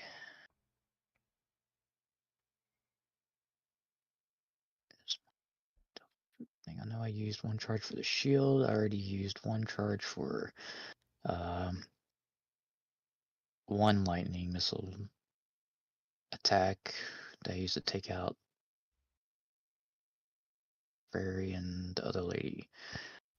So I think I only have one. I'm trying to remember what the charge cost was for all the abilities though. And that was one for the magic missile. I'm trying to remember how many charges it took for the shield. I think it was just one as well. So I should only have, I think, one charge left. Alright. Yeah, so I guess I'll go ahead and bonus action, I'll go ahead and use my last charge, my devil fruit for the day, and go ahead and throw those spells at the 3 minion looking mini kingpins. All right. You throw one at each, I assume. Well, I think because it cast as like at a Total 5, 6. Forget. the base I 6. think is 3 plus 5. Yeah, so it'd be 6. So that's 6 total. Okay. So I'll go ahead and just do So the 2 at each. Yeah. Cool. All right. All right. So let's do the first 2. And it's D4, correct, for the dice? Blaine, did Uh, you say fifth? Did you say 5th level Godak? I think that's what it was when I did it last time. It was supposed If to be it's like fifth, 5th if it's fifth level. level, it's 5th level. It's the same as my rope of stars, so it's 7 magic. you get 7 then. And how much are Okay. the damage? I forget. I think it was D4. Missile is 1d4. Magic missile is 1d4 plus 1 per But missile. I made your missiles stronger, so I think I made them 1d8. Okay. So Yeah, I'll do. that sounds right. 7. So that's gonna be 78. So I'll have to. I'm just gonna roll them all, and then I'll have to separate each dice damage. Okay. So I'll do.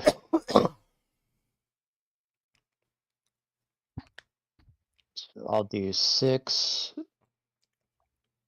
to. Yeah, I'll do 6 to. This one. Which one? Like top, middle, or bottom? Top. Top. Okay. So if the And top one's taking then- That's 6. with the plus 1 for each missile. So then I guess that'd be 8 in that case. So he takes. That's lightning damage. Yes. That's already doubled and now. Not damage. I haven't doubled anything. All right. So that's okay. So the first one takes 16. Okay. And then I'll do. So Okay. This one takes. I'll do 13 to this one. That's doubled or no? 26 doubled. Okay. So 26. Okay. And then the bottom one. Bottom one I'll do 16, so 32 doubled. Okay. And then I have 1 5 left, so I'll go ahead and throw the 5, so that'd be 12 on the top one again. Another 12. So 16 would go to 28.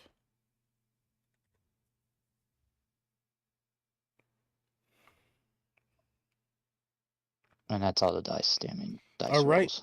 Godak, your shell begins to charge with electricity. It radiates, sparkling throughout the entirety of the chambers of the kingpin. The crackling, the lightning strikes off into the corners of the walls, hitting the roofs and the ceiling, almost striking some of your allies, but almost as if it knows exactly what spots to avoid and what spots to strike. And the spikes begin to supercharge with this electricity as they glow a vibrant yellow, and they erupt. That 3 of them flying at the top one, 2 flying at the middle one, and 2 flying at the bottom one. They strike at the creatures, and you see the electricity. It just vibrates through their forms, their shadowy bodies, beginning to distort and shock as it seems your magic connects with theirs, and a lingering effect of another spell casted earlier, as suddenly it's almost as if your soul is transferred to through the strands of electricity connecting your shell to the missiles you just shot out, as your consciousness is sucked into this realm of destruction and chaos. You know it to be sanctuary. I described the site to Vadagar earlier. You've been pulled into the Kingpin's mental realm, and you see Vadagar standing atop the mountain. It's not like too far, like you're on the same mountain as him. You're just a little farther back, and you see in front of you Vadagar and an old man who you don't recognize, but seems to be maybe related to Vadagar. Their beards are similar, their statures are similar, their gruff looks are similar. Zephyr upon his shoulder, all 3 of them glowing golden, and like a orangish, like hellfire gold glow, erupting this golden beam of light into the air. As in the distance you see the Kingpin hunched, just like back, essentially kind of broken and cracked, having taken like a massive hit, it seems, being sent flying, and you quickly get the feeling that you need to act, you need to do something. As the Kingpin begins to rise, it seems Vadagar is no longer really human and is simply just applying this magical effect to the air, which seems to be creating some kind of like anti-magic field against the Kingpin specifically. You see off in the distance the little versions of the Kingpin, like you're attacking here, they're all being distorted, they're kind of being destroyed by this ambient glow. And you realize, like I said, you need to act fast because the Kingpin is beginning to rise. He looks injured and hurt, but he's bloodthirsty. He's angry. He's ready to grab Vadagar in his frozen state and to do away with him, to stop him from destroying what he has worked so hard to conquer. What do you do? Don't worry, it doesn't cost any spells or anything. You can use any magic or anything here free of charge. Okay. Just tell me what you're gonna do, and then don't worry about the damage or anything. I'll tell you what happens. I would probably going back to my ancestral druid abilities, and I would probably conjure a wand to try and block him from reaching out towards Vatigar or Oh, whatever. I love that. Yeah, the Kingpin begins to lurch from his pile of Transmuted to gold. electrical energy? Yes. Even better. I love it. Godak, your soul begins to crackle, to burst with electricity as your shell begins to radiate vibrant yellow gold colors, just beginning to shimmer gold. Even you see, just like Godak, not Godak, like Vadagar, his orange hellfire magic is shimmering with this golden energy. You see your own electrical magic begin to do the same as your shell just explodes with energy as you put your hands forward, shooting out like an EMP blast at the Kingpin. His whole body beginning to crackle and just shock with electricity. This wall of electricity circling around him, creating like this vortex, this tornado of swirling electrical storms. As it begins to rise and rise, you see it begin to funnel, and it raises and it begins to careen and intertwine with Vadagar's magic spire he is creating. This just giant beam of like light tree he has created, destroying the Kingpin's realm. Your magic begins to funnel, siphon into that, boosting it. The tree begins to go from being gold and orange to being yellow, gold, and orange, crackling electricity, sparkling out through all the rest of the pieces as you take your first steps into unlocking the divinity of lightning. And as that happens, the Kingpin takes. And because you have used his weakness, this is doubled what Vadagar did. Meaning, you What deal is- Jesus. 650 damage as the lightning just strikes him over and over, spot after spot. You see his scales beginning to burn, just glow violent red as you can see them charged and heating. He screams out in more pain than you've ever seen a creature scream out. He agonizes. He aims his hand. He's trying to reach beyond the storm, but he can't. Every time he gets too close, it shocks him so bad he has to reel back in pain. And he takes his hand, just not raising it too far to the storm, but he points his finger at you and he says, "You fake dragon, I will kill you!" And as he says this, you blink and you return back to the mental realm, to the material plane, seeing the rest of the room begin to reform around you. You see the three versions of the Kingpin, two of them standing strong, but one of them just so distorted and so sporadic, not able, it's breaking apart so bad you're able to tell that this one is bloody. Obviously it's not actually bleeding. Like I said, it's like a hologram essentially. Like it's like glitching out and shit. It's like not solid any longer. But yes, and then so I add that 650 damage. All right. What else from you? Anything else? Let's see. Mortem's gonna go now. And let's see, doesn't really have. It's not a lot of Let's see, what can I use that's gonna be useful? So I have, yeah, that's no, yes, that's okay. I'll do. He's gonna cast a flaming sphere spell at 2nd level, and it's gonna be, how big is that? It's a,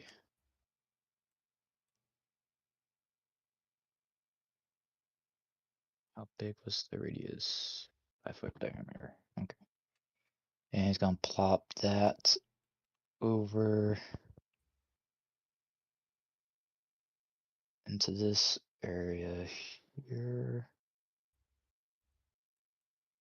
Are you transmuting it to lightning, or are you keeping it as fire? Well, Mortem Oh, this is doesn't have Mortem. the Okay, this is Mortem. Got it. uh, Understood.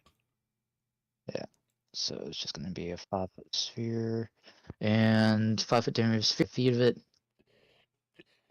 Any creature that ends its turn within 5 feet of the sphere must make a dexterity saving throw.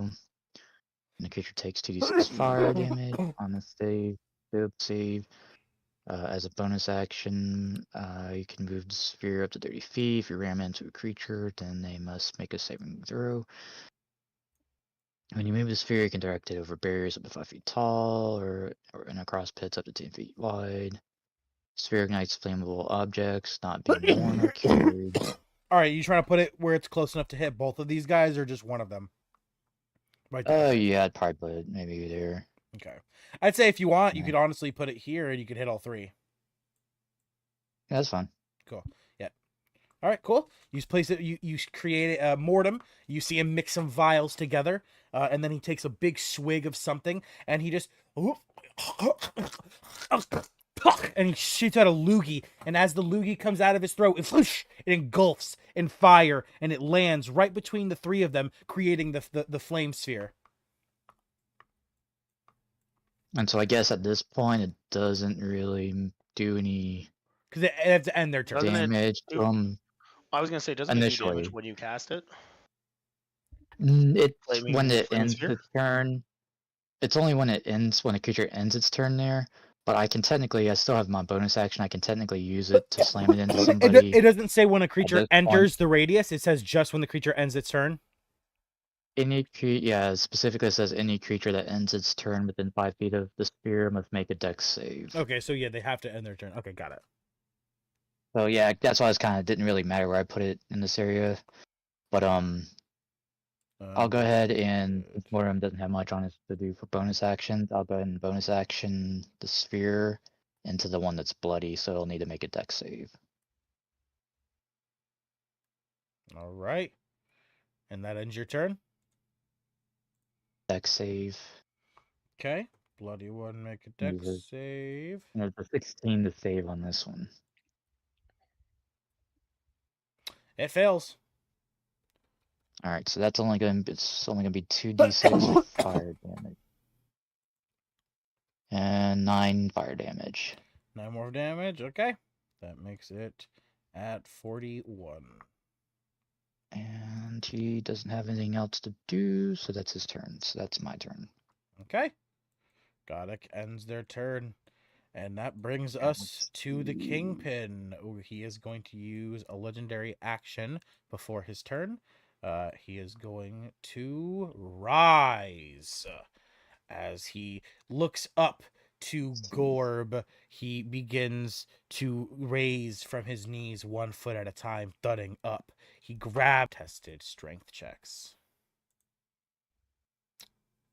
You know what? No, since since they're going against each other, I will do this on stream for everyone. I will do this on the Owlbear for everyone to see. This is the Kingpin's roll. They have the exact same strength modifier, plus 10. Kingpin got a 25. Gorb got a 20. Which means Gorb, you see before your eyes, Vadagar, Gore begins to be pushed down into the same position the Kingpin was just in, beginning to force him to onto his knees in submission. And as he does this, he opens his jaws, lifting his head and grabbing Gore by the neck, biting him, taking a giant chunk out of his flesh, dealing 81 damage to Gorb as a large chunk of his flesh is torn out, and you see blood and meat, just chunks, begin to trickle and fall from his shoulder and from the jaws of the Kingpin. As that ends the Kingpin's legendary action and brings it to the Kingpin's turn. After having bit his brother and now holding him in a submissive state, he then opens his jaws once again, and he rolls to hit. Oh, and he hits. He almost crits with a fucking 19 on the roll. All right. He has disadvantage. After Oh, fighter. disadvantage. Yes, disadvantage. Let me roll again. Correct. Which means instead of a 19. Haha. Well, okay. Good thing you reminded me of that, because instead of a 19, he got a 12. So he then indeed misses the hit. Instead, he attempts to bite him again, but Gorb, kind of moving his head, smacks him with his horns, fending off the first bite. He growls and he says, "Fine," and he lets go of Gorb, pushing him back a little bit. So he's going to use one of his attacks to do that. He doesn't even succeed in pushing Gorb back. He fails, in fact. So the Gorb stays exactly where he is, and he turns to Vadagar and he says, "You little rat, mountain pest, die!" as he tries to smack you out of the air. Roll still a disadvantage, right, on the attacks? Yep. Disadvantage to my next turn. So no, that's a natural 20. Why? I want to use it, but I can't. All right. Well, it should still hit with a 18 to hit, actually. I don't know if that might not hit. Fuck no. 18? Nope, does not hit. All right. Not hit. Nope. So all 3 attacks wasted. He fuck.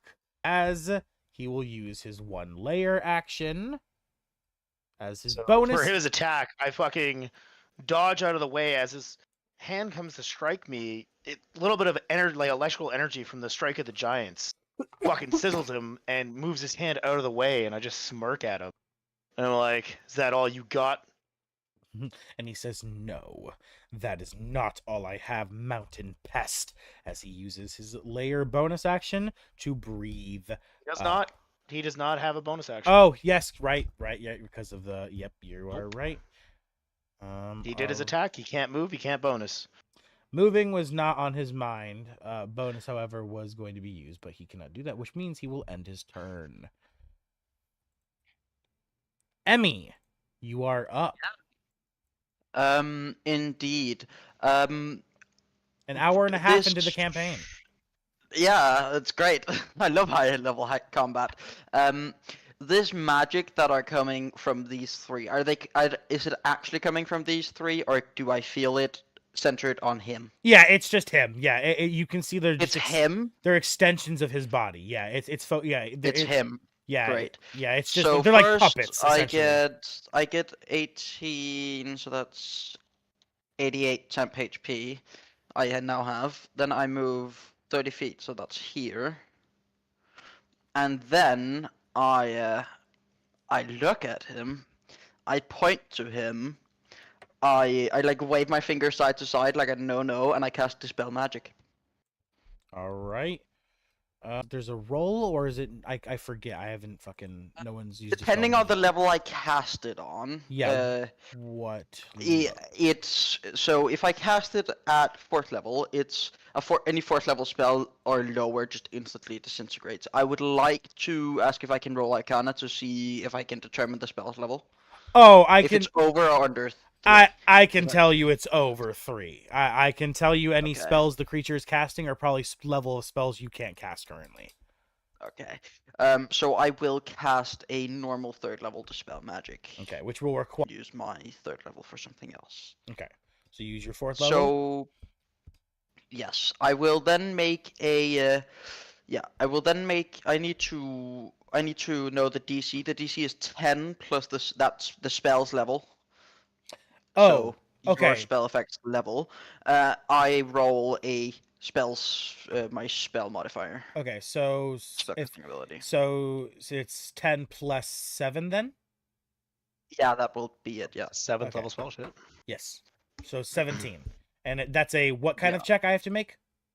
You don't have to make a check. I roll. You make it. So I you have to need beat a He's 17. Yeah. he's got to get a 17 or higher. Gotcha. That's what that makes sense. Which no I one, do. no one's used I this got a spell in my 17. campaign, so yeah, so. Yep. I got a 17 on the dot. All right. So the spell is dispelled. All right. You see the three little kingpins begin to look strange as the one that's hurt. They all begin to shake violently like glitching holograms, and then they kind of all roar out, and as they do so they kind of freeze and they just begin to just disappear. Can we get a little DMRP from Riley as these three things showed up behind him out of nowhere and then Riley had no idea they were even behind him. That I was gonna do RP for that. They were gonna jump him, and he was gonna turn around like, "Oh, what the fuck?" Yeah, I had plans for that, but that got foiled. So none of that. Fair enough. Yeah, he had no idea they were even behind him though. He's looking at fucking the two dragons fighting. With Fair that, enough. I will. Then for my bonus action, what will I do for my bonus action? I won't do anything for my bonus action. Lila though will move up here, and she will cast Phantasmal Force on him. So I Alright. need a DC. It's only a DC 12. What kind of save? Int save, if I remember correctly. Yes, intelligence save. Dirty 21. Wait, sorry. No, it's yeah. Okay, so yeah, dirty 21. Yeah, I didn't move any closer, so I can't even counterspell it.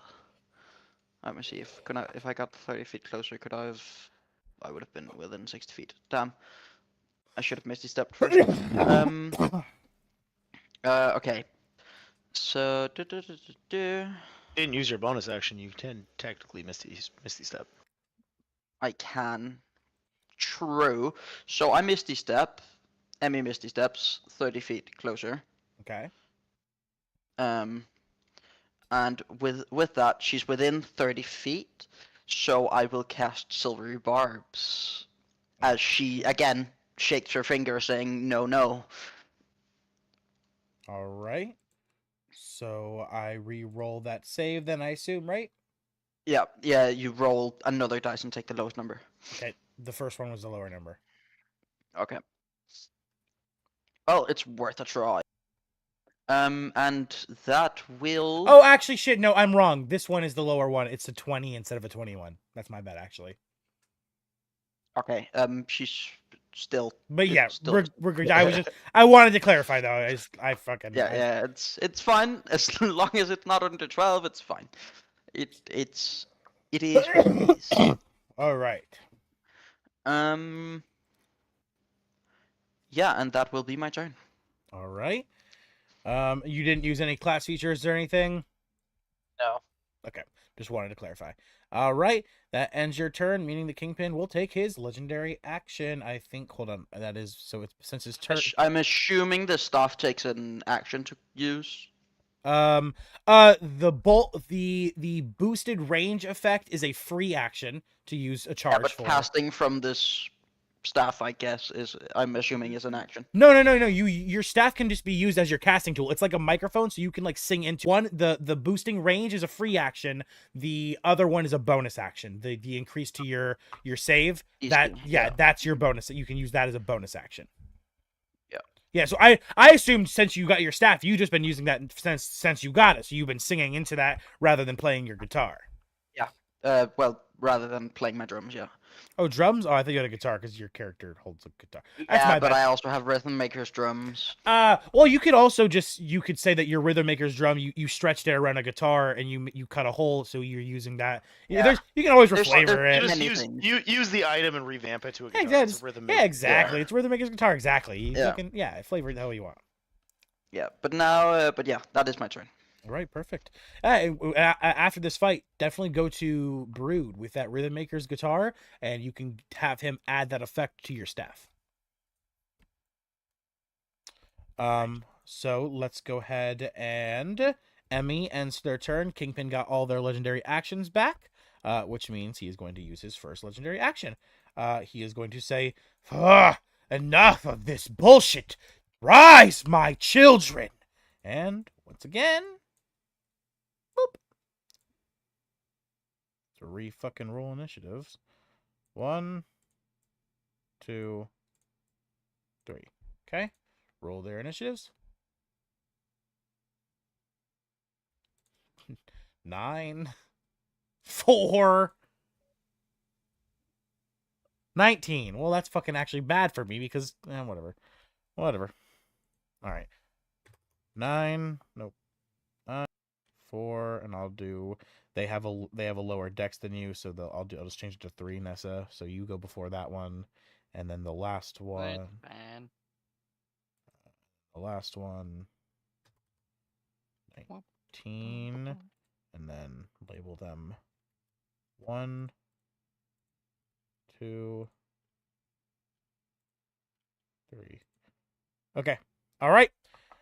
Which means since Emmy's turn is over, the legendary action is over. Now the first of the copies of Kingpin get to finally act. Yay! I finally get to use my little minions. So since they were destroyed and they did roar out and make noise, Riley did turn around, so he will no longer be sneak attacked. Sadly, so he has turned around. He saw the dragons fizzle out and be destroyed. He said something along the lines of, what the fucking shit was that? When did they get whatever? And while he's about to turn away, suddenly they reappear as he hears from behind him, "Rise, my children," once again, and he sees the 3 of them reapparate right before his very eyes, and he's like, "Oh, son of a bitch, what the fuck?" And so now he's still staring at them, so he won't be sneak attacked, as the first one takes his turn and lunges at Riley, attacking him. He gets a 15 to hit. Does that hit? Nope. Okay. Nope. Second attack. 14 to hit. Okay, so both of his attacks miss. He tries to claw Riley twice, and he misses. This Gorb has branded him. Oh yeah, just continuously scratching at this dwarven very finely crafted armor. It enrages Riley as he screams out, this is a gift from your brother. Do not harm it." And hearing that, the little Kingpin uses his bonus action to rage. It makes him go into rage. All right, and that ends little Kingpin's turn. Gorb's finally up. Gorb, having been kind of pushed, not pushed back, but just pushed by the Kingpin. Oh, Kind of what's up, Gadok? I guess Kingpin 1. I guess they'll need to make a deck save Oh, because it ended its turn. yes, Within yes. my... It is raging, so it would have no thought So, to go away from that. so those 2 would make a deck save technically. I was gonna say the other one hasn't had its turn yet. The other one hasn't. Yeah, just the one. Oh, So that one got a 13. and that's a 16 to save. So Okay, takes the damage. D6 fire. 7 fire damage. All right. Put that in there. 7 fire damage. Okay. And that will end that, which means Gorb, like I said, Gorb is up. Yeah. Gorb, having been pushed back a little bit and having a large chunk of flesh ripped out of his neck, he grabs at the pain, and you see a little bit of healing pump into himself as he uses his bonus action to heal himself a bit. Healing himself for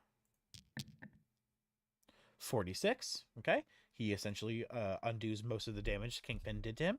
And then he closes his fist. And you see, like a boxer, he raises his arms and he cracks both his necks and he says, "Now, it's time. I hope you're ready." And then just punch, punch, punch. And finally, reeling all the way back, The biggest one comes flying as he uses all 3 of his attacks at once to pummel into the Kingpin. First one hitting, second one hitting, third one hitting. All 3 no, third one missing actually. So the first 2 smaller punches they land, and then the third larger punch he goes to fucking throw it at the Kingpin. The Kingpin kind of just barely moves out of the way, and it slides off of him. All right, Kingpin takes a total of, since 2 of them hit, that's 5 each. That's 10, and that's plus 20, so plus 40, 100 damage to the Kingpin. And that will use all 3 of his attacks. He used his bonus action to heal himself, and he does not have a layer action or anything because this is not his layer. Which means this ends Gorb's turn and brings it to Nessa. You are up. Quick question: does Gorb have legendary action? Gorb's true form does indeed have a legendary action, but it's currently not unlocked because he's still weakened. Gotcha. Yeah, it has one, but it has not been. It can unlock before the fight ends. It's a time thing. All right. So Nessa, what is up? Feeling. Yeah, of course. Let's see. 2 hours in, you got a turn. Hey man. Oh, and you Man, Actually, hey, man, I've been patient. Actually, with it's a an baby. hour and 50 minutes. It's not been 2 hours. And that's I didn't know if you were here to hear, but I gave you the dice. Oh, thank you. Yeah, you have the golden you dice. You have the golden dice, yeah. I now have God on my side. And anime, yeah. Well, I don't know about anime. Maybe like I don't know, like medieval manuscripts on my side. Maybe there's a Diablo anime out there. Yeah, Diablo anime, just like a Diablo animation on YouTube. That's what I got. Yeah. Yeah. I mean, that's anime by all definitions. Okay. Can I like maneuver my way into here? Oh yeah, 100%. There's nothing stopping you. Okay, cool. Alright, awesome. Just thought that fire was. No, that's Atlan's. That's Twilight aura. Yeah, that's Atlan's blood. His aura. That's Atlan's blood moon. Yeah, blood moon aura. Yeah. Nice. Oh yeah, sorry, no Twilight. All right, let's start doing. Let's start. All right, I can't action surge, but I can make 2 attack. Let's see.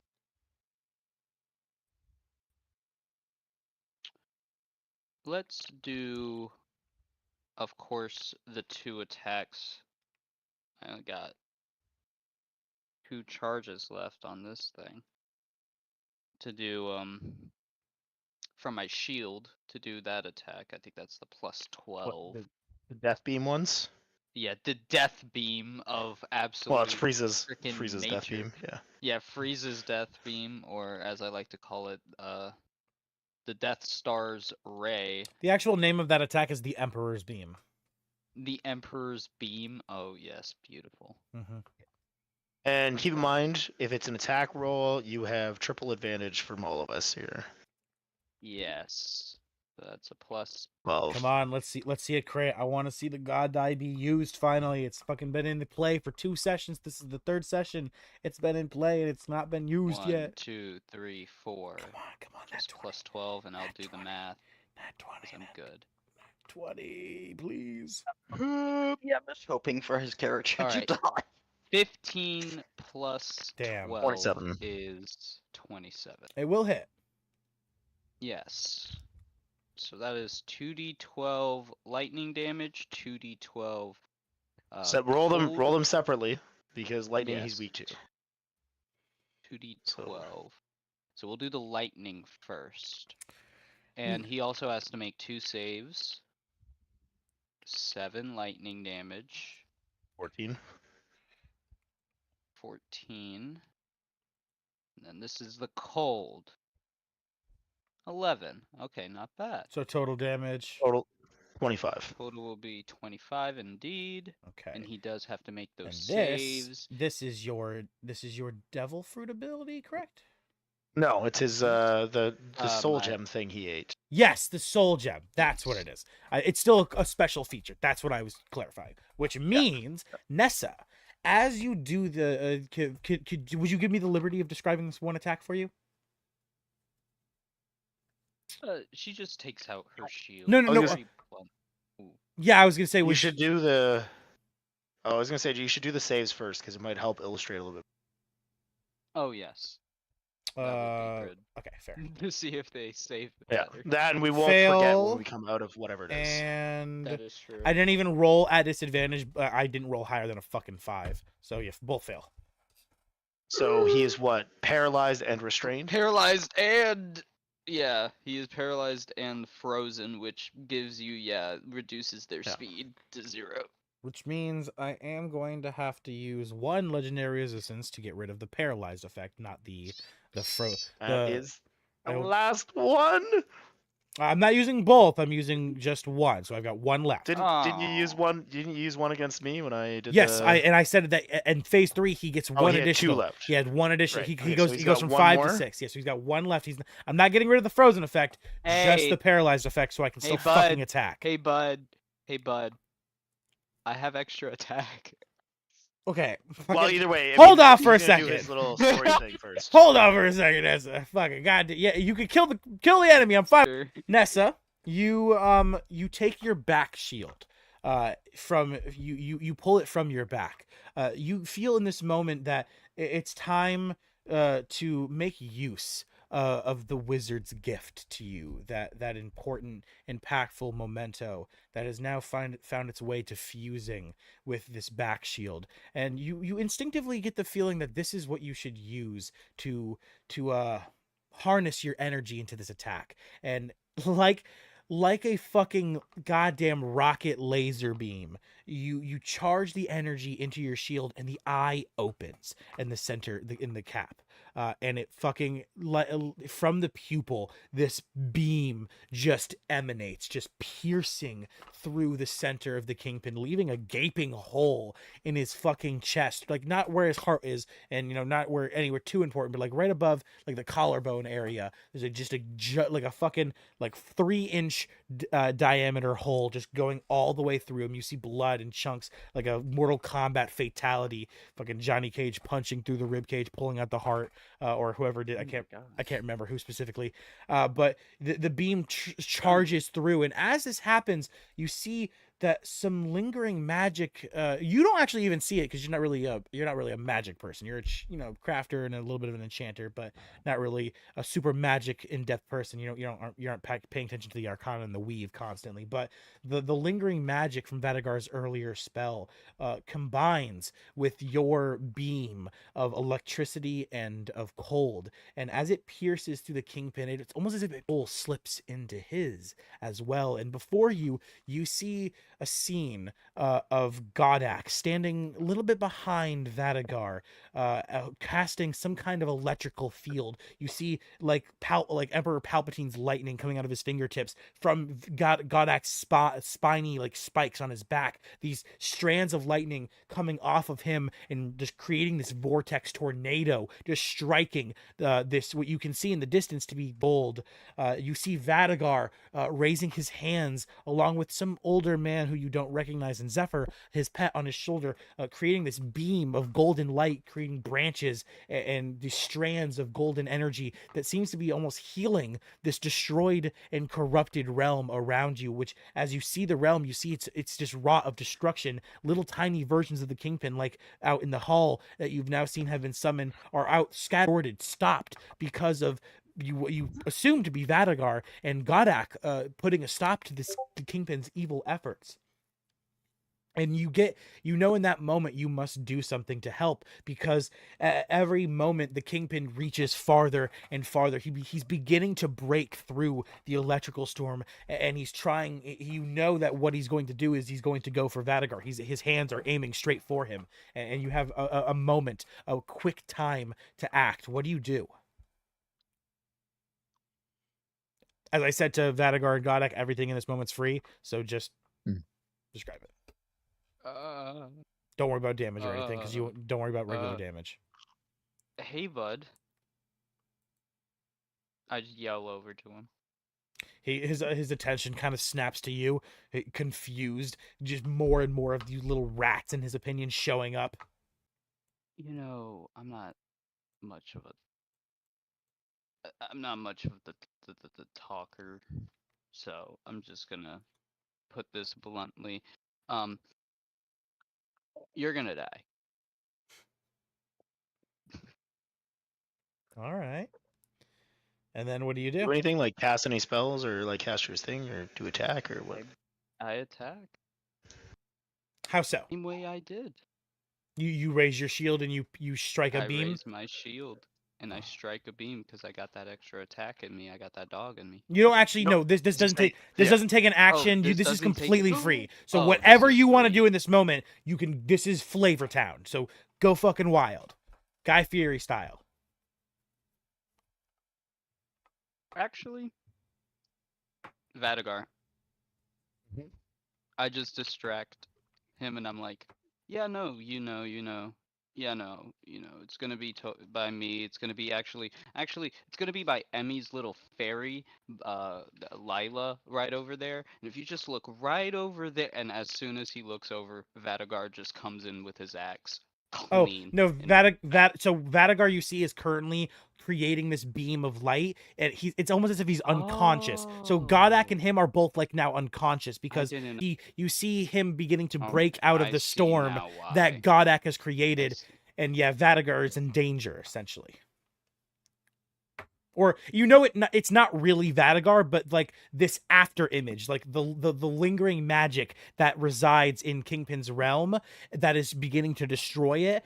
Which means if he's able to break free and destroy them, the destruction of his mental realm will stop. So So you see like a distorted. I Which would one is- imagine you see like Are a they distorted both still image. alive, or is this one Yeah. right here dead? Well, you're not here right now. No, This whole realm. So right now you're atop a mountain on Sanctuary, within Ooh. Sanctuary. It's as if while you've been traveling through the canyons and everything throughout the maps, the surrounding areas, they're mountains just so high into the sky you can't That even part. see their peaks. Yeah, that is where you're That part currently. I missed. You're up upon a mountain.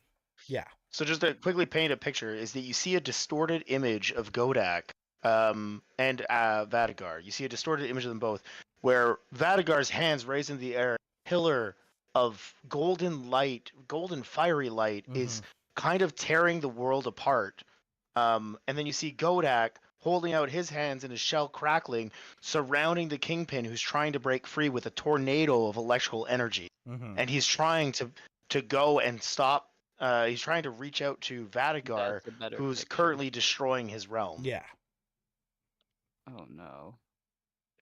And then so yeah, and you also see that like the tornado of electrical energy that Godak is creating at the very top of it, it's kind of siphoning into the beam of energy that Vadagar is creating like electrical sparks throughout this entirety of this like tree essentially of energy that is destroying the sky of this evil will- realm. Definitely add on to that with my beam of my own. Yeah, perfect. Yeah, so yeah, you pull to your shield and you harness your energy into it. That part I didn't understand. And Okay. just you fill it with every drop of energy. You hear the wizard's voice in your head telling you, "Good job, champ." In his kooky, crazy voice. It got me in the first half, not gonna lie.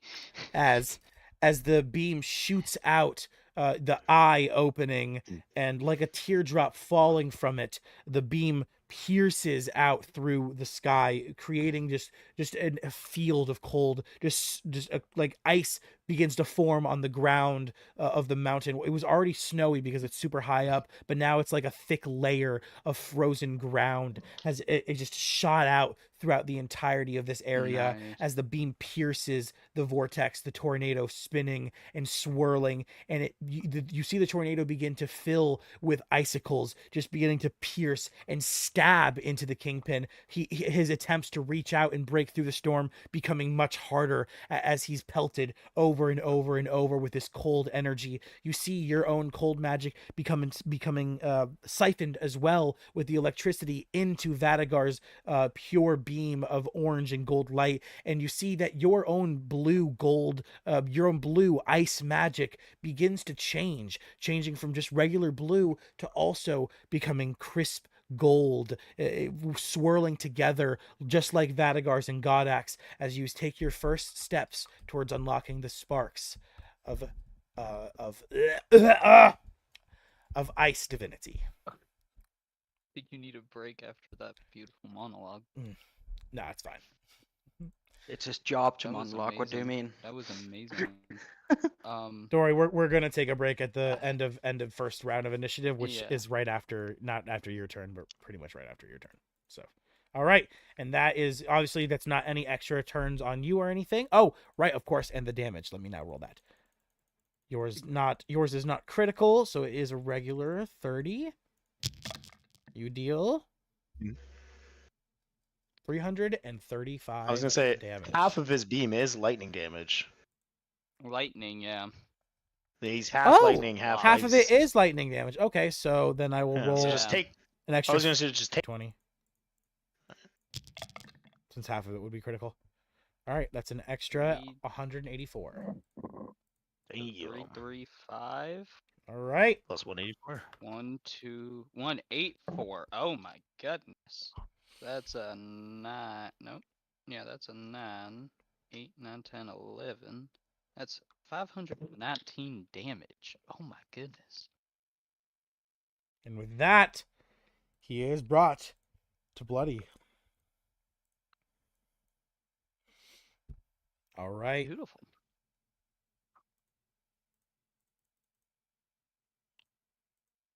Think. Now you get your extra attack. Yep. And Yeah, suddenly the world around That you, is- the mountainscape, the destruction begins to fade as your eyes blink and you see the kingpin's I have a chambers question. around you reform. Go ahead. Did the mountains look like back home at Italy No, so for a moment? they were the so while you're traveling through Sanctuary, through this world, the Okay. clearings and everything, you're in like these clearings. There's these mountains so tall that you can't even see their peaks. You were upon one of those tallest mountains, taller than any that you've ever seen, looking down at Tristram, at the clearings you've seen so far, and also there was a city that was really far away in the desert. You could see there was a giant castle city that was in the distance as well, and then a port city. All of these places were wrought of destruction. That was a teaser for Act 2. Will become available And to you all. castle. Okay. You're looking at the down in- landscape of the realm you've been transported to. Jesus Christ. Exactly. Yeah, and the kingpin was atop this tallest mountain upon a pile of golden treasure as he watched the destruction of this place. Vadagar shows up, he starts fucking kingpin up, he creates this beam of light. From there, Godak shows up, sees that the kingpin has now gotten back up from taking a hit from Vadagar, and he's attempting to attack Vadagar, so Godak created this vortex of electricity that would surround him to stop electricity, so you added to it, creating a like ice storm around it, just pelting him with ice. Beautiful. And then suddenly now you're back in the regular realm. You that all faded away, and you find yourself back in the chamber. All right. That is now perfect. Sorry that took so long to Nope, no understand. problem, man. But No worries. You kind of missed the That beginning was- part of that. I But, yeah. did miss a little bit of that. Yeah. But 'Cause I don't was think you were listening to here and for then my it was- first turn. I wasn't here for your first turn. Yeah, that's probably why it took a little bit to understand it. Yeah. It's all good. No worries. But that makes so much sense, and it's like, And like I said, alright, and so then- far Vadagar has unlocked the spark of vengeance divinity. Godak has unlocked the spark vengeance. of of lightning divinity, and you have unlocked the spark of ice divinity. Oh, beautiful cold water. Love that. Ice. Funny enough, you say that because I've been building a GLC water deck in Pokemon. All right, with And it's your you actually still going have well. another attack, correct? Correct? Yeah, Oh my god. I still got another I think my attack. voice just cracked there. Oh my god, the It Gorb's did, yeah. voice. Gorb's voice is getting taxing. I'm gonna spend a maneuver. Wait, Laughter, did you remember to pre-dap today? Oh, of course, always. Oh, great. I just didn't remember you saying you would, so I was like, huh? I went to the dispensary and I got pens, so I'm hitting carts currently. Ah. Alright, so you're doing your extra attack, Nessa? Yeah, gonna make that a percent. Keep in mind, you roll 4 d20s. I know. It's just so good. Watch her do that damage and then crit and do more damage. And Raise then damage. it's a plus 12 again. And that's my final charge. 18 30, plus 30. 12. Yeah. 30. Which yeah, will hit. 30. Yeah. And then I can apply precision attack after effects. And don't forget to Good. multiply electricity, lightning damage. Yep, so I will roll Make sure you roll your d12s separately. d12, d12, but what is also my precision dice? I think it is a d8, so I get to roll an extra d8 with that lightning damage. And we got 15 times 2. So 30. So 30, which ain't bad. Not too bad. And then cold. Can only roll once. But that's 23! That's so good! So 53 damage total. 53 damage total. And 1. And 2 more saves. And Okay. 2 more saves, please, sir. All right. And I'll take the check with that. Roll. Oh, those are better. At disadvantage, that's an 18. Next one at disadvantage. that's Oh, close. disadvantage, that's a 28. Damn, those good. that second Either one. way, I was a nat 20 and an Baller 18. That was a rolls. nat 20 and an Baller 18. rolls. either Yeah, Yeah, so I he's think still he failed frozen. the frozen, yeah. He failed the frozen and the lightning, but I used a resistance ain't on going just the anywhere. lightning because I didn't want to. wait a minute. Does that mean because he's now frozen and restrained, does he get an extra advantage? Would that be an extra d20 just to see if he crits? Go ahead. Okay, let's see, gentlemen.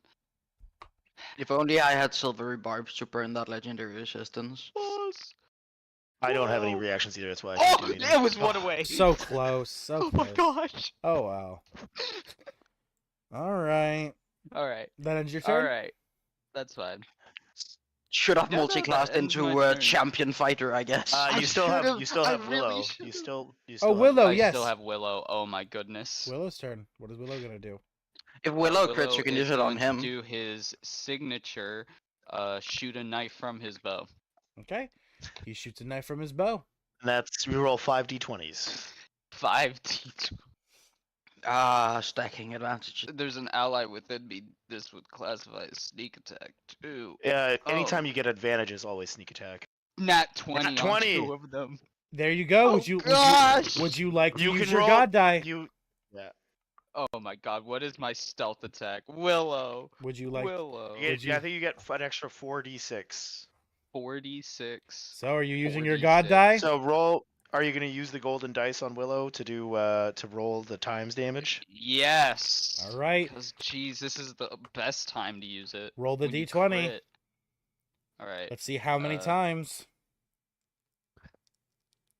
8.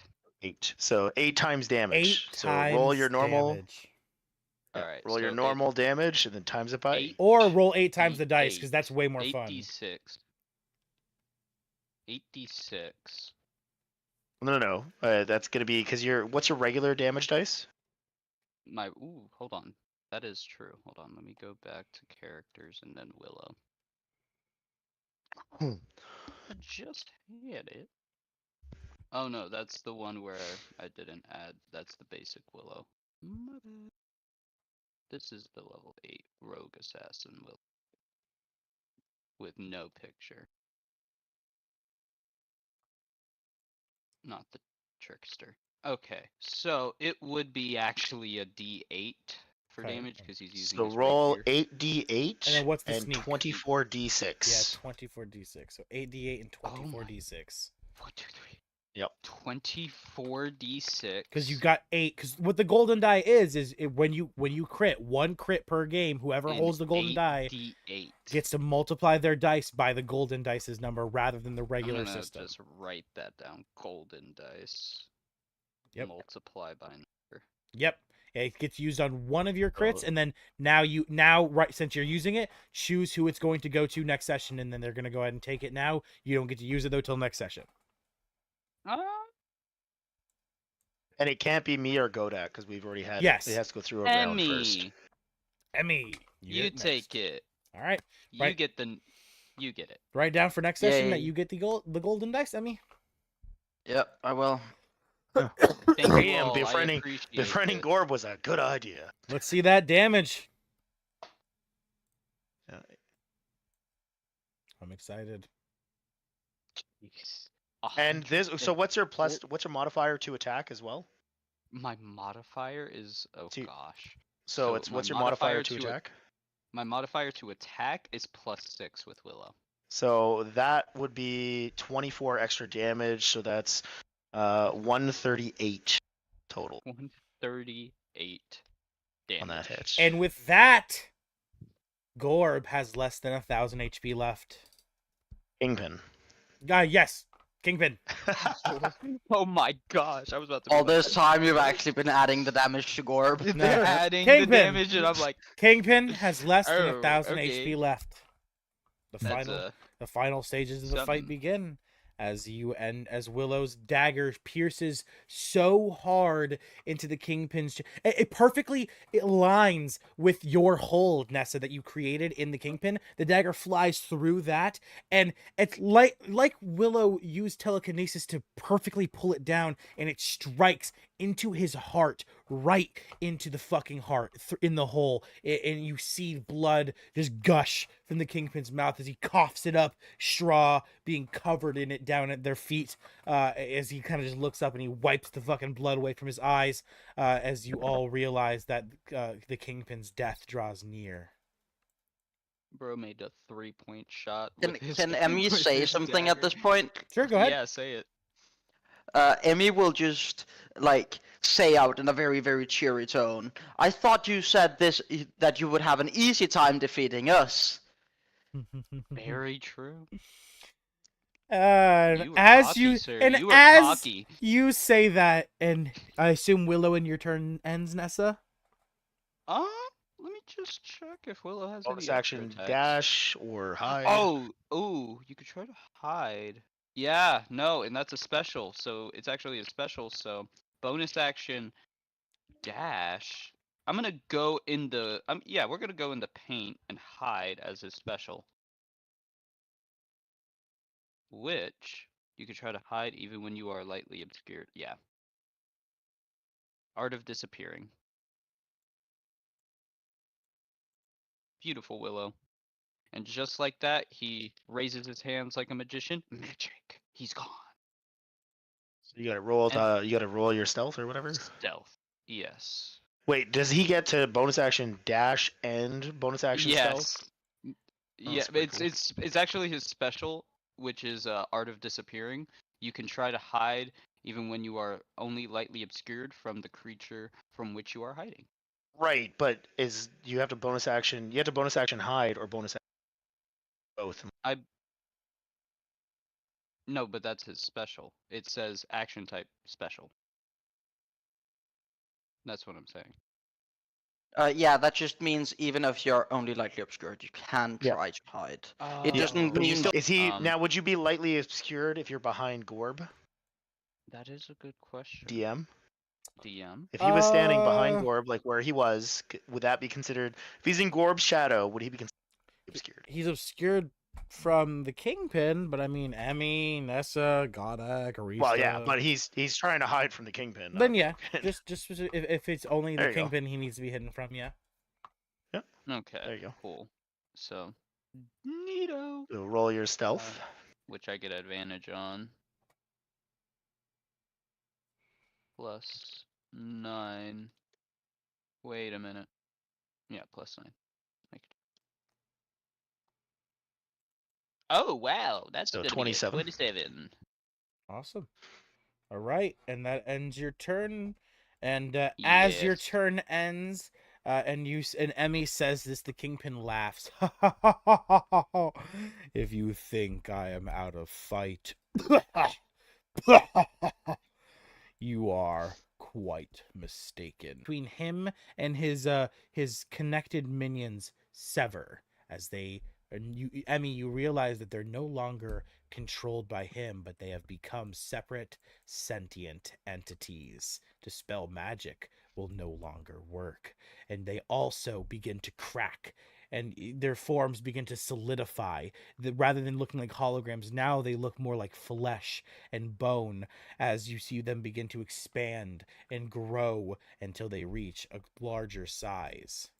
And then it goes to Kingpin 2's turn as Riley sees this happen before him. His eyes Fuck. his eyes widen. Fuck. Exactly. As number 2 comes stepping into range and attempts to grab him. Riley needs to make a strength save. He must beat a 13. What? He has to beat a 13 strength save. Come on, Riley, don't fail me now. That's 17. All right, he Ooh, passes. not bad. So Hell yeah. he manages to he grabs the dragon's hand, and in retaliation the hand comes back attempting to claw him. The second action, and that's a 28 to hit.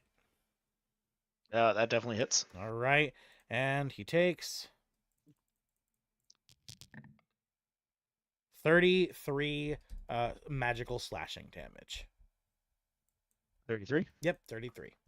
Okay.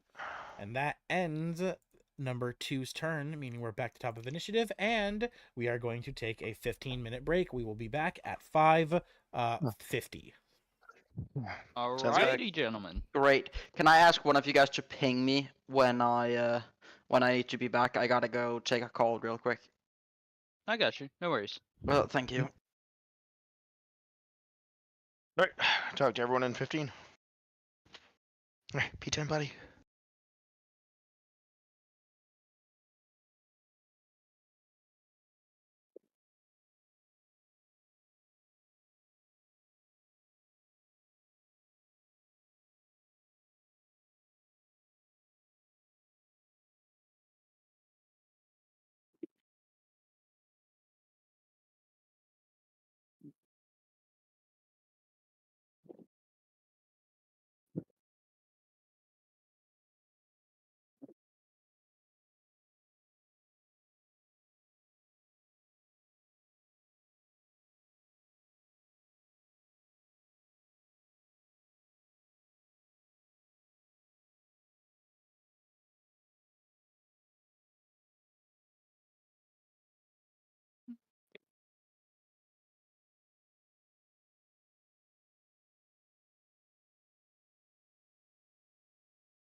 Perfect. With exactly 1 minute to spare. Great. If people were still planning to ping me, don't bother. I'm back. I just got Okay. back myself. Perfect timing. Yeah. I just finished eating. I've got a little meal in the microwave for myself, and then I got me and my girlfriend steaks for tonight's celebration. Seasoned, so they're resting, and they'll be ready for cooking in like 4 or 5 hours. He's getting steak tonight. Hell yeah! Celebrating 1,000 subs. I Nice. was about to ask, what are you celebrating? Oh yeah, of course, 1,000 subs. 1,000 subs. Yep, 1,010 currently. We went up by 10, probably about like 5 or 6 Well, during the this stream. Yeah. Yeah. Wow, crazy. It's been nice. It has indeed been Yeah, nice. cause when I clicked on this stream, it still said 1,000. It still does. So if I update, it'll be like what 1,010. Been good so far. It goes fast when you hit 1,000. Huh? It's been fast mean, since I- 400. Yeah, it was a blink. It's Yeah, been a blink true. since then. It's been a blink. It's been All right. absolutely. Are we all good to get insane. going? Yep. Well, I mean, at least I'm- Atlas. He said he was here. Okay. Yep. Cool. So you here? Nessa. I'm really taking this session. Glad everyone. Atakar's having a good time. I hope everyone is having a good time. I am having a great time. Can't wait to burn some legendary resistances. Awesome. He doesn't have any more. He's got one. One left. He's got one. No, he used it against the Paras, didn't he? No. He had He succeeded that two. one. He had 2 left. Oh, Yeah, he gotcha. had 2 He's got left, and one he left. used. Yeah, he's got 1 left now. Yeah, he used 1 Yeah. because he didn't undo the cold, just the paralysis. Hey, we're at 111. We just want to buy another one. Oh, great. I am So are you here? so low on my spells. Yippee. All right, we're good. Nessa? With that, Welcome back. Yippee. Atlan, Yes. I'm top of here. initiative, you are up.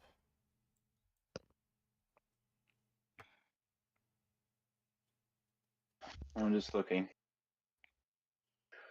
I think what I want to do is kind of hold the back line with my aura or whatever.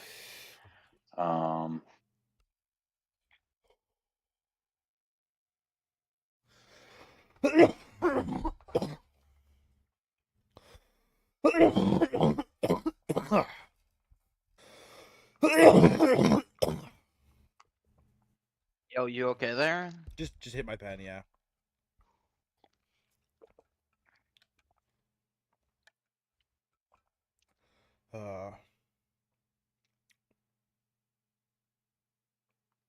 Okay, I think that's. Yeah, I can do that. So I'm moving to position. They are now in my aura. Do they take damage as I move into them? Right. Yes, indeed they do, and because that is one of your class features, fulfill the requirements to, as you walk into them, Atlan, and your blood magic begins to envelop them, striking them to their core, you feel as if a lingering magic in the air from an earlier casted spell mixes with your own, as if the blood of these creatures rips them, the blood of your magic pierces into their own, and like a bad transfusion begins to tear them to bits from the inside, ripping an entryway for your consciousness, your soul, to slip inside of the kingpins. And before you see a scene of Vadagar standing in the center of an area, creating a magical beam of light, like the Erd tree from Elden Ring.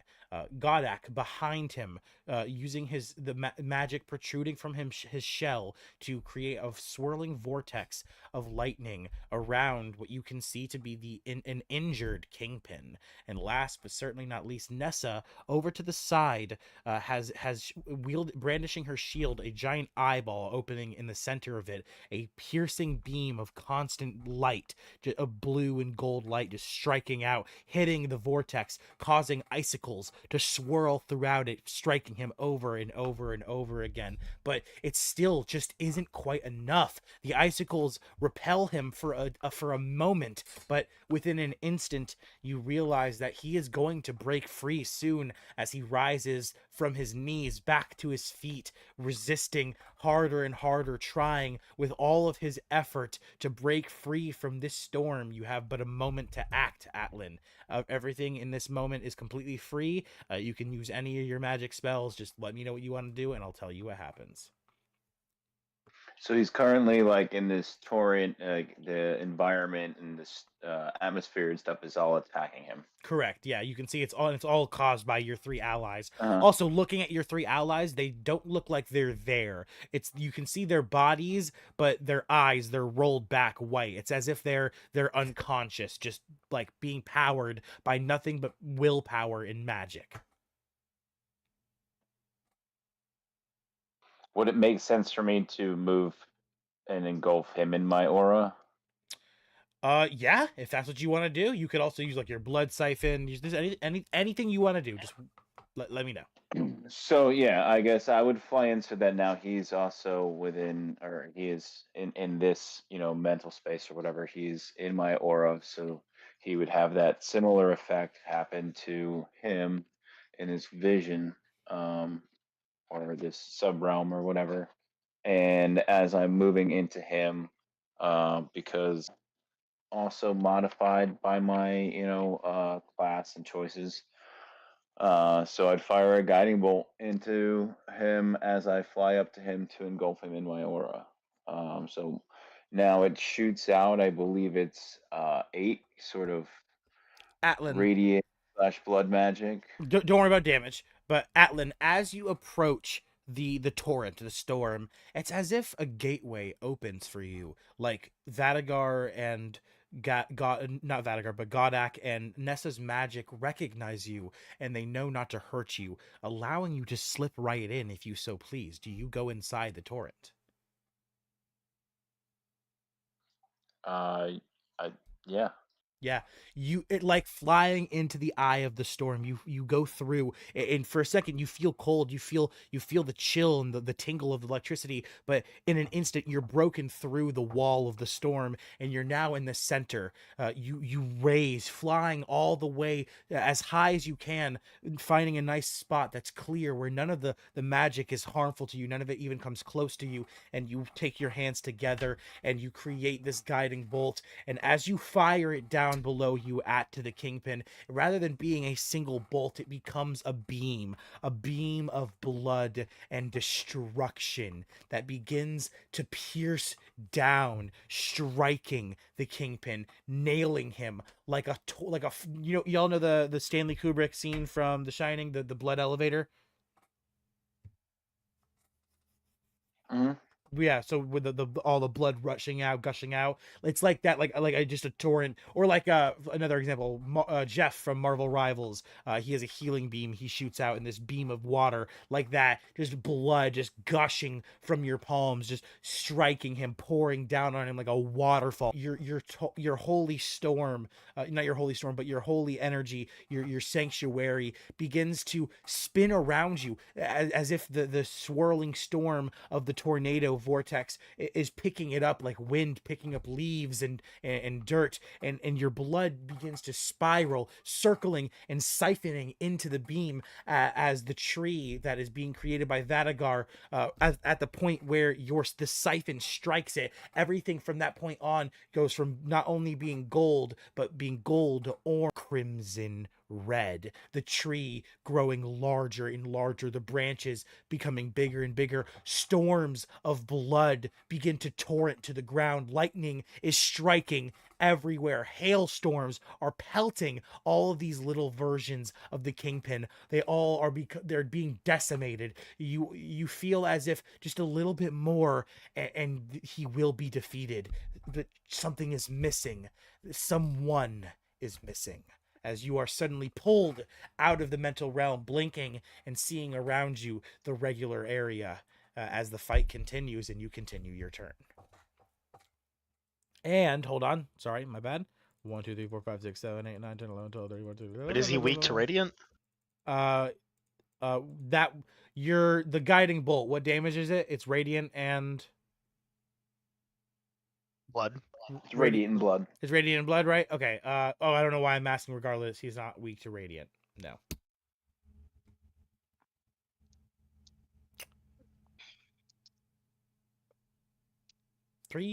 Oh, nice. 341 damage. Holy shit. All right. Now what, Atlan? Okay. Oh. So I'm back in the now. I'm back in the scene that we see on Owlbear. Yep. Let me go back. Let me type into all of these guys that they all have 19 damage at least. This guy had how much damage already? 7. So 16, 17, 18, 19, 20, 23. 23. And then the one up top has just 16 damage. Okay. All right, good. Got that written down. So the That- damage they take goes to my blood pool, right? Yes, indeed. So they all took 16 damage. So 16 times 3 is what you get into your blood pool. And just out of curiosity, because I think Godak mentioned it on the first one, but the other two ended within 5 spheres as well, didn't they? So wouldn't each of them take do a There you go, dex let me see. save? One of them has not taken their turn yet, right? Yeah, King the number the one with 19. Oh yeah. Has not taken their So it'd be turn. the second one. But the second one now does that dex. Let me do that real quick. Do that dex save. 16 save. They failed it with a 13. They take the damage. Let me- And that is the second Oh, one. that's Which one is that one? Okay, that's the one. That's the 6. one at the very top. Okay, how much damage? 6 fire damage. 6 fire damage. They go from 16 to 22. Okay. All right, got it. It is tracked.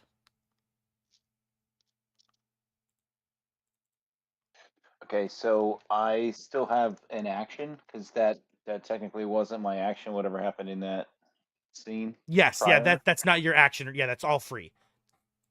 Okay, I do something similar though, except this time when I use guiding bolt, can so remind me, is it because it's 8 dice at first level? Is it similar to magic missile where each dice kind of represents a missile, like a visible missile or something? Yes. Would you say I could split it up if I'm rolling 8 dice and I want to divide it amongst the 3 kingpins? Could I do that? Or we're getting too complicated. You still have a single spell left to be modified, don't you? Or I is already that's oh, guiding bolt's bolt's already modified. Yeah, right. That's why I'm rolling so many dice. So now that's why I have the question: is it? Oh, 'Cause so at first no, I no, envisioned it as like no. one giant bolt. So it is yeah, just a bolt. yeah, because the reason it's so much damage is because of the modification. It's just like one. It's now like one big. Not only is it the A guiding bolt, single but it's big like bolt. it's Okay. wrapped in your blood magic as well. That's the extra damage. Yeah. Got you. It's not individual darts. Anyway, I'm still gonna do guiding bolt. Just first level and hit. I can hit Kingpin. I think it's 120. I would say if you want to strike at the Kingpin, it definitely will be. You're not going to get any of the advantages because not only is Gorb in your way, but the Kingpin is also currently on his knees, so he's like not even standing at height level, like even level. I am able to fly. Okay, yeah. If you fly, I activated my blood wings. I could fly up. I just don't know how high the ceiling is. The ceiling is as high as these guys are. Let me go ahead and measure them again. So he'd still be in my way, right? No, but you would definitely be able to if you flew all the way up. So can you fly 35 feet? I already flew my movement. So yeah. Yeah, So definitely. it's just a regular attack roll. It's definitely it's going to be a regular attack roll. Not going to benefit from the Let me advantages. check my inspirations. I have some funny die. Let's see what happens. I will shoot level 1 guiding bolt at Kingpin, which that is +8. The blood pools together in your palms, your radiant energy infusing into it like a core around like the center of like a slime, like a what's it called? The core. Exactly. I already said it. and you create the blast and you fire. It's an 18 to hit. Yes. 18 to hit will not hit, sadly. Funny die. That will hit. 23. That will hit. So I'm gonna also use my divine blood right. It's basically like a divine strike or whatever once per turn. I can roll an extra D8 radiant and D12 blood on weapons, cantrips, and first level spells. So I cast that at first level. I'd like to add that. Okay. So that's 8d12. And I don't need to split it up, right? He's not weak to any of this stuff. Do you have? I think it's force It's radiant and damage. blood. Yeah, no, then you're good. All right, so there we go.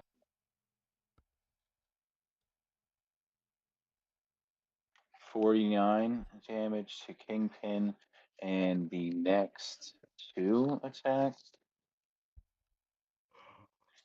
Double advantage on next 2 attacks. That's a first level spell. Damn. Yeah, All gets right. extra 2d12 per level. So total damage was. Oh, so you 49. upcasted it. No, not this time. No, that was Damn. at first level. Total damage I was what? added my divine strike. Basically, that upped it a bit.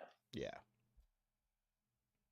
Sorry, what was your question? Total damage. I need to add it. 49 damage. Plus 49. Okay, it strikes him hard. He's getting weak. And I'm gonna put invisible on him again, that because it has a little eye on it, and that's advantage on him. Okay. Next 2 attacks. And that ends Atlan's turn. That ends Oh, no, he's Atlan's still turn. Straw. Straw. Oh, right, correct. Now having some fellows around, he's going to be a little bit more active in the fight, and he's going to take a couple of attacks. It's what, 4 advantages because he's restrained. You get 1 advantage. You get advantage from Guiding Bolt, advantage from Gorb, and advantage from total of 5 dice. I believe 5d20s. Okay. He's going to just take 3 attacks. He's out of key points, so he's just going to get attack, extra attack, and attack as a bonus action. He said how many dice for attack? 5 for the first 2, 4 for the last one.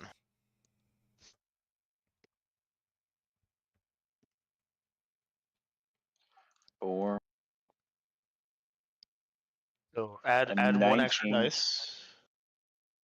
It's 5 for the first 2, 4 for the last one. Oh, 5. Yeah. 2 19s are barely okay. 5 again. The highest there would be he has a plus 6. That would be 17 to 17. hit. That 17 would not hit now. Not hit. Said 4. Did we ever learn this guy's AC? Nope, miss again. I rolled 3 6s though. Check. Nope. It's a 9 and a 6. Never mind. Still though, it's 17. 15. Your 25, I think, hits, but Yeah, 25 hits, the rest miss. Yeah, it's 1 hit. I still didn't get him any. And bonus yes, you damage. guys did. It's 21. Yep. I remembered something about us learning it. Yep, you did 21. Actually, I can do D8.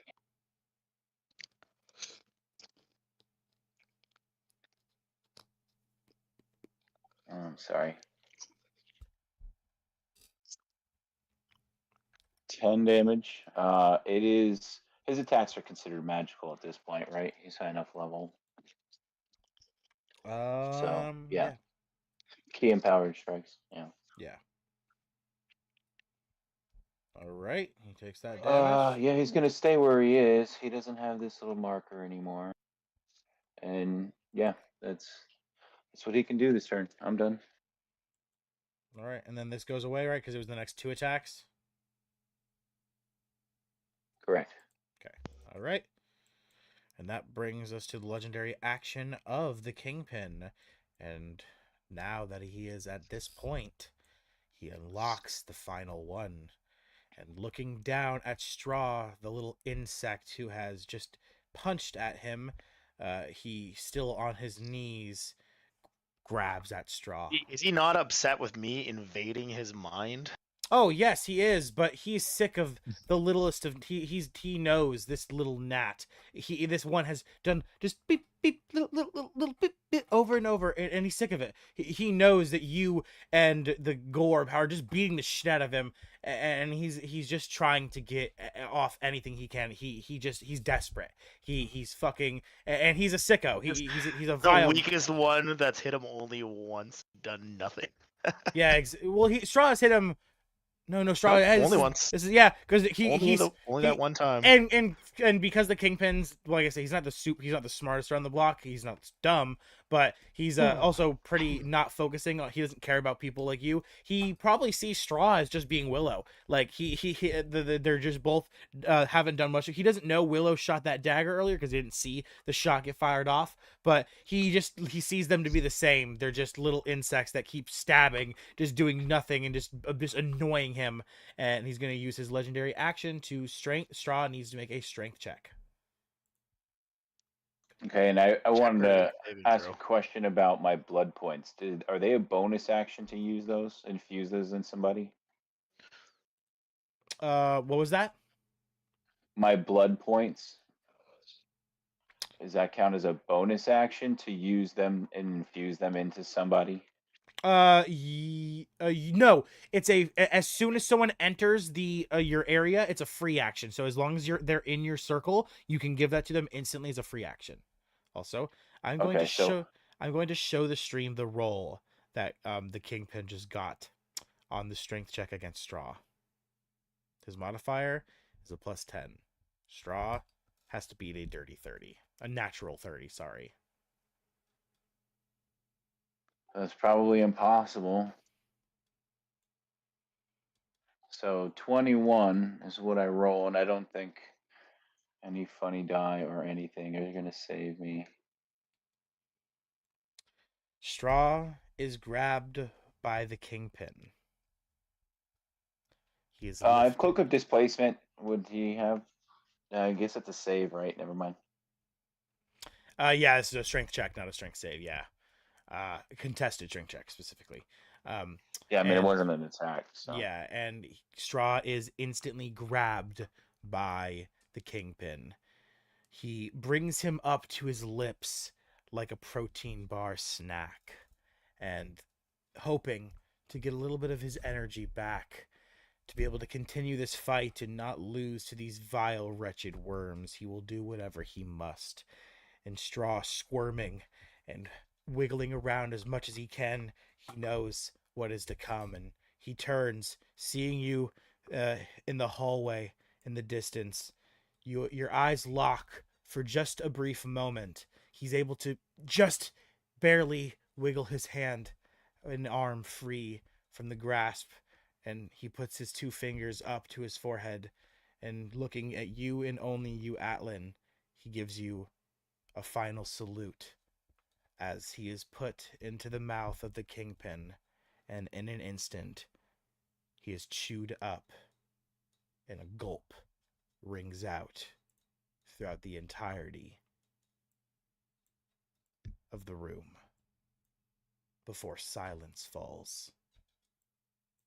Yo, did you just insta-kill Straw? And no more stutter is given. He is down to 300 HP and has unlocked his final legendary action. He uses all of his legendary charges to use that single legendary action, which means he has no legendary actions till his next turn. But luckily, that's not too far away. And yes, if you fail that strength check, it is an insta-kill. Insta-kill, not instant permadeath, obviously, because revivify and everything. If you kill him and open his guts, you can fucking revivify from fucking even most. You still have to do that within a minute. There's higher level shit too, but also like Yeah, I said, resurrection and those. Yeah. which I believe the Mm. party does have a single use of. I don't think any of us are high enough level yet. I think it's like what, a level 5 spell. No, it's not a spell someone can cast, but there's someone with an item. Didn't we have a scroll of resurrection? There's an item that someone has, not a scroll of resurrection. Someone has an item that they don't realize has. I'm not gonna say anymore. Just trust me. It'll when it happens, it happens. If it happens. So that being the case, Straw is stutter no more. And that ends his legendary action. Bringing it to you, Vadagar. You see this happen before your very eyes. You see Sorry. Straw give a salute to Atlan. Atlan, do you say? I'll give you the chance to say anything, to speak something, before anyone else. Well, out of character, I want to point out, because I'm still getting used to these blood points, I would channel all of those to Gadok. Okay. For now. Because I'm not sure what state you're in, but they're temporary hit points, so you just pile them on, get Okay, yourself a plus little bit of a 48. buffer.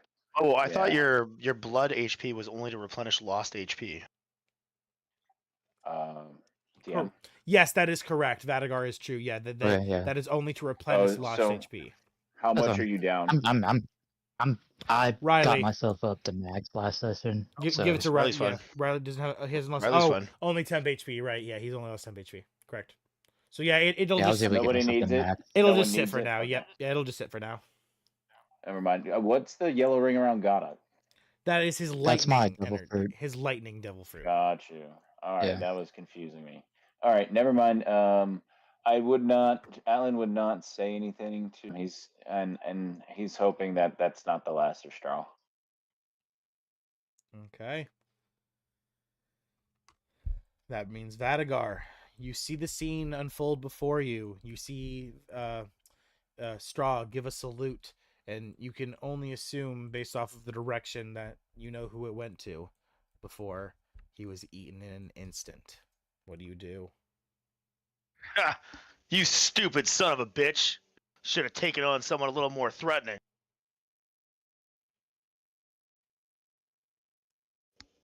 Oh yeah, my mic was muted. I thought for a second there, I thought my mic No, was muted. When no, I you're said good. No, we heard it. Yeah, you're good. that. And then going to. He's become much more feral at this point. He's now just kind of grunting and groaning and making guttural noises to respond. He's not really speaking much anymore. Much longer. God, I have bad brain. You have reverted Using to an his item, state. kind of using a non like healing potion or combat item. That's a free action. What was that? Using a non-combat or like healing free action.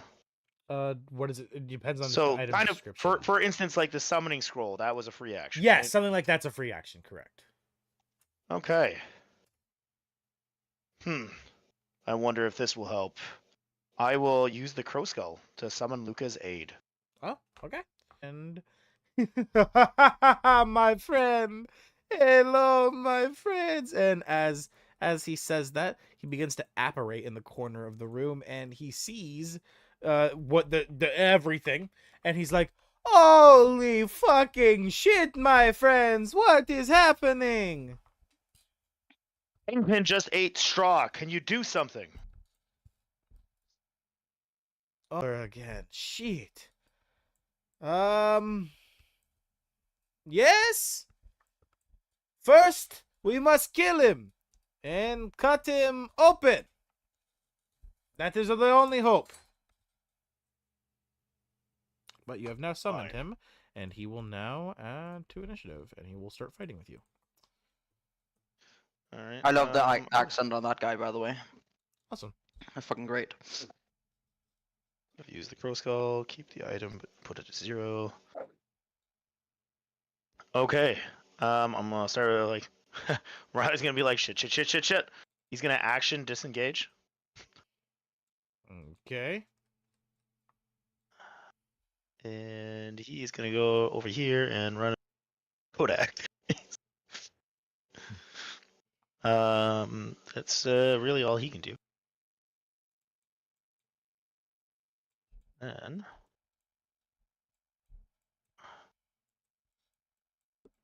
okay, I'm going to Sorry, hold on 1 second.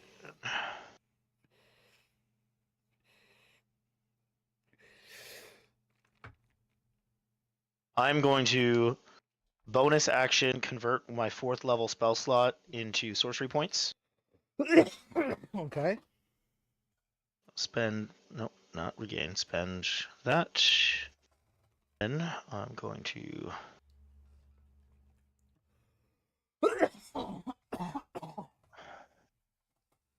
use my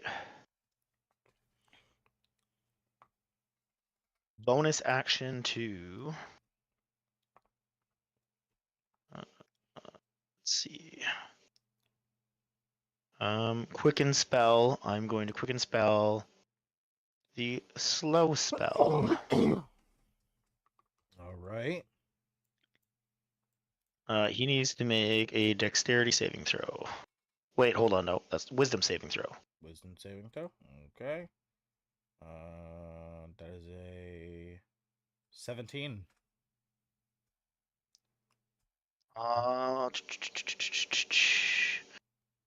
That passes. However, I'm going to reaction cast Silvery Barbs. Make him roll that again. Okie dokie. That is a. And that gives me advantage. And I'm going to attack him with my flail again. Okay. Train, it's 1 advantage. Silvery Barbs, another advantage. Guide in combat, another advantage. So that's what, 3 advantages? Yeah, because Straw would have been the 4th, but sadly Straw has been nodexed.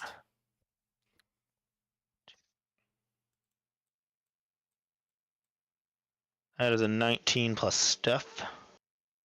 I assume a 19 plus your shit's gonna hit, so yeah. Oh, yeah.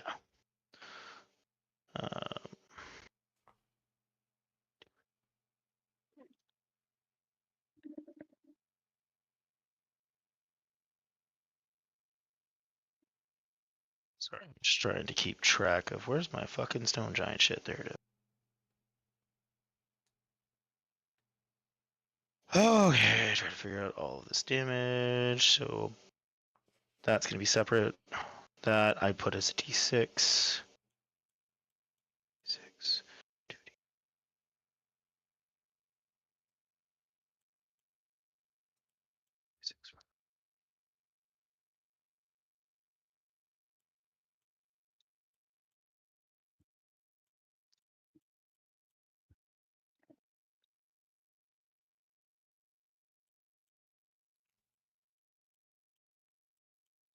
For the lightning that gets doubled, I'm just going to add 2d6 instead of 1d6. Okay. 6, 6.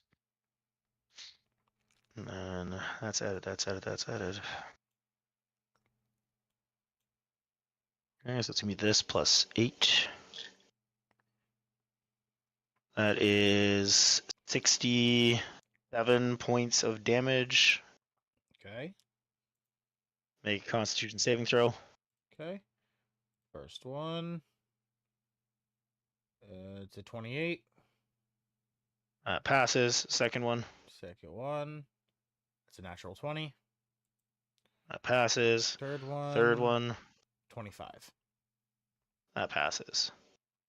And I believe that is all of those. All right, that's my turn. All right. And that will bring us to another legendary action from. Oh, no, he has no legendary actions. Never mind. Drats. That's fine. He does now. No, wait. Nope, it's Godak. No, Not One yet. more turn. And 2 more turns actually, because his little minion doesn't count as him. So Yeah. I said a couple more turns. I don't. I assume. Were you looking at the 3 of them, or were you looking over in the Kingpin's Nessa, distance? sorry to interrupt. That was I used a command or not commanding strike, a maneuvering strike. So Nessa, you were allowed to move half. Ooh, sorry. Yep. Nessa, There you're we allowed go. to move half your movement. All right, where do I want to move? Um. Oh my gosh. Okay. Yeah. No, I'm gonna move here.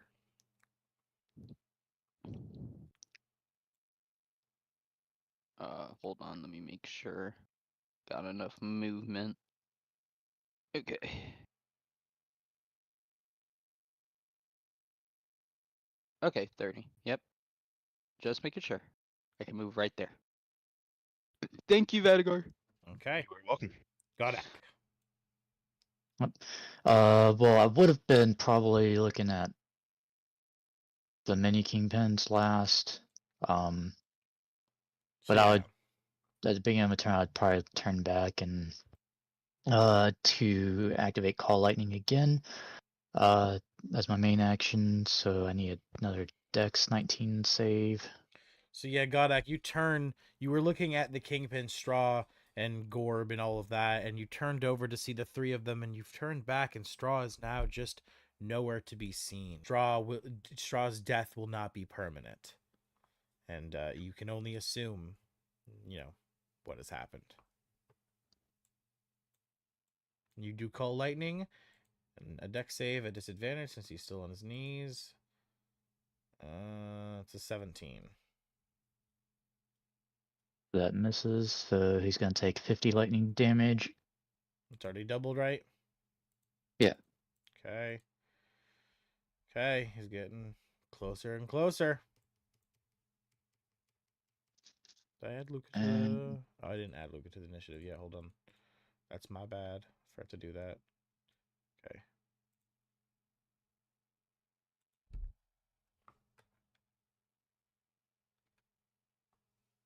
Not 170, 17. Okay. All right.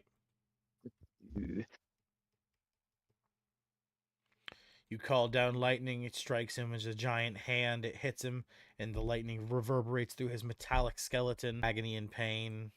Closer and closer. Death's door comes knocking.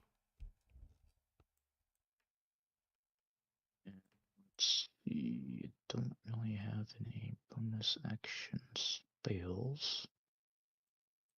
Everything is a one action. Well, I was gonna say, isn't your bonus action the Call Lightning on consecutive turns?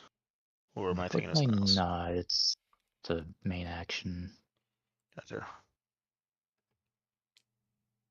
Trying to see, do I have any bonus action? I think I got bonus action. Bonus action. Don't think anybody's really hurt and spell damage wise. So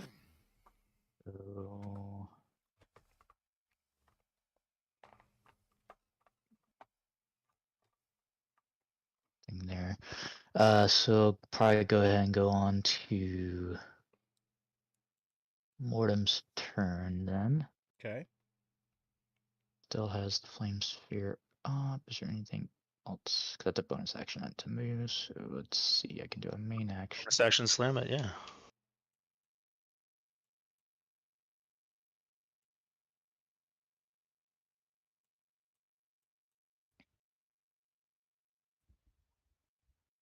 That's a line. Trying to see what kind of. Yeah, I guess I'll go and do that. For my main action of Morton, he's gonna cast a Ray of Sickness on the Raging Kingpin, Mini Kingpin. Okay. And that's a spell to hit. So.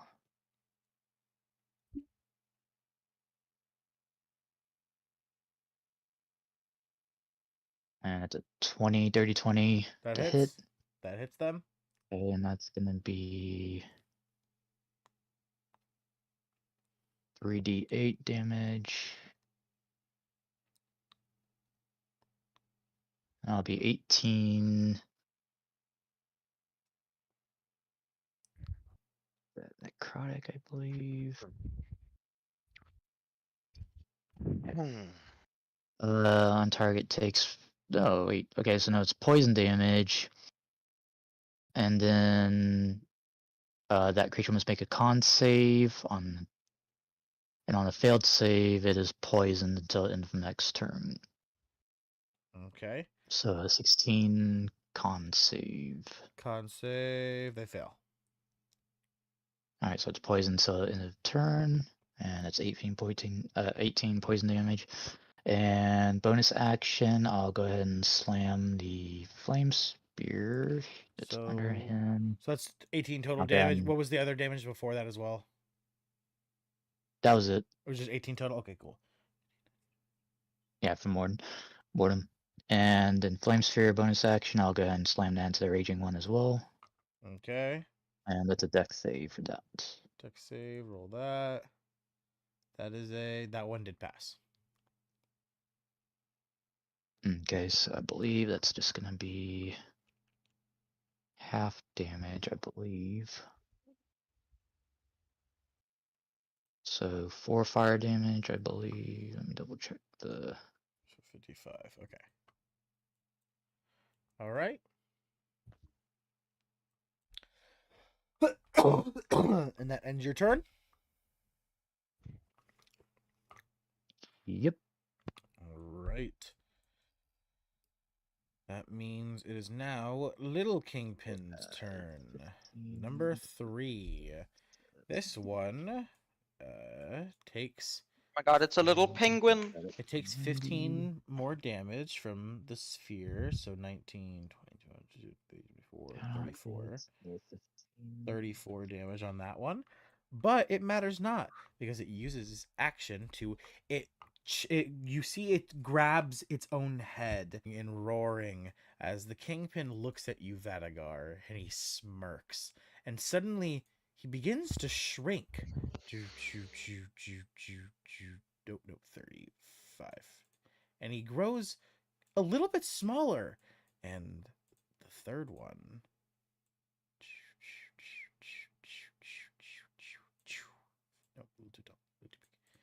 then grows a little bit bigger as they then swap consciousnesses. This one just becomes Kingpin, and this one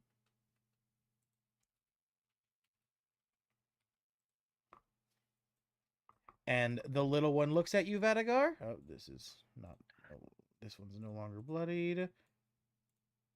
This one now is. And this one, actually, it has to. It's because it switches. They switch consciousnesses, so this one still is the body. Move. It cannot move at all right now, right? Correct.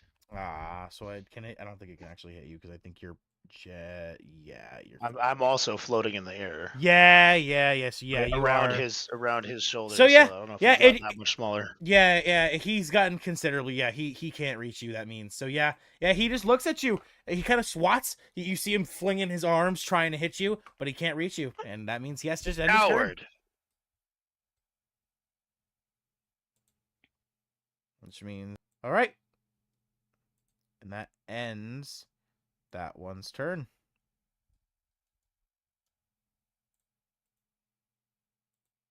What the fuck? Why did I do that? Oh, the initiative tracker looks wrong. I'm trying to update Owlbear, see if that maybe. It's Luca's turn next. And I'm just trying to fix shit because Kingpin. It looks okay for me. Kingpin is switched with Kingpin 3. Yeah, so their AC should be okay. So let me just change this to 19. Let me change his to because they've switched consciousnesses with their bodies. Their initiatives they switched, so they switched initiatives. So Kingpin now only has an initiative of 16, and his next turn is skipped, of course. The Kingpin 3, the minion, his next turn is skipped because he used this feature. So that means it is Luca's turn. Luca, he is going to use a 5th level spell. He is going to use Insect Plague. He calls out to the insects dwelling within the cave, and he commands them to swarm around the little minion guy. And what do I need to do? Constitution saving throw from the minion, which miserably fails with a 4. That means Luca deals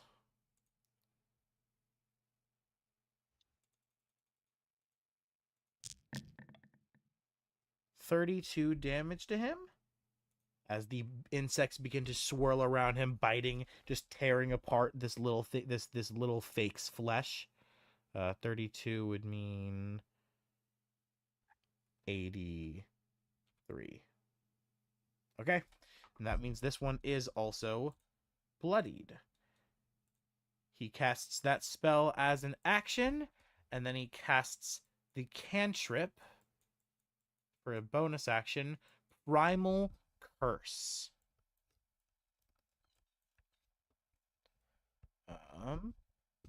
So It's a druid one, isn't it? I believe this is a homebrew spell. Oh, yeah. it So. sounds very close to a new druid feature. Nah, this is a older homebrew spell I found. All themed around voodoo shit. That's like because Luca's a voodoo guy. I figured, yeah. Yeah. So okay. He has to make a wisdom saving throw. I don't even know what I could possibly say to embody it without coming off as absurdly racist. So I won't even bother. The Kingpin fails the wisdom save, and then he becomes cursed, which Luca gets to choose an ability score, and while cursed, all ability checks for that score are made at disadvantage. He also it's hex without the damage. Holy fuck, that's strong. He also becomes disadvantage on his attacks against Luca. And while cursed, the creature has to make a wisdom save at the beginning of its turn or do nothing. Which means this nothing. And he also takes 4d8 necrotic damage. So he takes 25 more damage. So that's 8. That's 108. This one is literally almost dead. He's on his last legs. All right, and that ends the Lucas turn. Which brings us to the true Kingpin, who is now over here. And he is now free to run the fuck away as you see him quickly turn tail, facing the other way and trying to run and escape. He uses his action, bonus action, everything to get all the movement he can. So it goes from 20 to 40, 40 to 80. So he can move 80 feet. He's got bonus action dash. Yep. And he ends his turn realizing, looking at the exit way, is completely sealed with a wall of steel. You see him turn around and say, I was just simply gaining distance to strike you all down more efficiently. Sounds like something a coward would say. He did take the 15 damage from the blood thing. Yes, I wrote it down. Yeah. Okay. All right. Which means he uses everything trying to get away, only to realize he cannot get away, which means he ends his turn. But he does get his legendary actions back. Emmy, you are up. We need the power of friendship for this. Take a funny die, because I have no idea what the fuck that means, but that made me laugh. Fucking what the fuck? I think it's from like a kid's cartoon or some shit. It's from My Little Pony. Yeah, it's a My Little Pony reference. I didn't know if that's what it was, but I had a fucking sneaking feeling. God damn it. So fucking stupid. It's like a very common anime trope at this point. We can only defeat someone with the power of friendship. It's the power of friendship so when y'all are annoying at this bodying him right now. You are fucking beating the living shit out of this dude, and you're like, the only thing that'll save us now is friendship. Go Okay. power of friendship. Yeah, exactly. Okay, so Oops, sorry, Urisa. Oops. we agree he's within 100. Yeah, he's long within 180 feet. Okay. Yes. I will use some of my no action things to expend a. I will expend a second level spell slot to get a bardic inspiration back. I will expend the bardic inspiration to get my beguiling magic back. I will then activate my staff to use a charge to increase my range of charms by three times, and I will use 2 charges to. No, wait, that's a bonus action. I can. technically used. I'll save that. I'll use 1 charge to extend my range by 3. And with that, I will cast Friends on. The effect isn't actually important because I can then instantly, because that's an enchantment spell. Oh, sorry, I will not use. I will use. Shit! I need to actually use something else. I will cast Mirror Image at 3rd level. Okay. That's an illusion, my beguiling magic class feature. Okay. I need, and because he's within 180 feet now, the Kingpin, I need a DC 17 Wisdom throw. Okay. DC 17 Wisdom save. He did pass that. Okay, but that was my that was my class feature. Okay. Oh, okay, right. So oh shit, I also forgot to make it a disadvantage. Let me reroll that regardless at disadvantage. Oh my god, how did I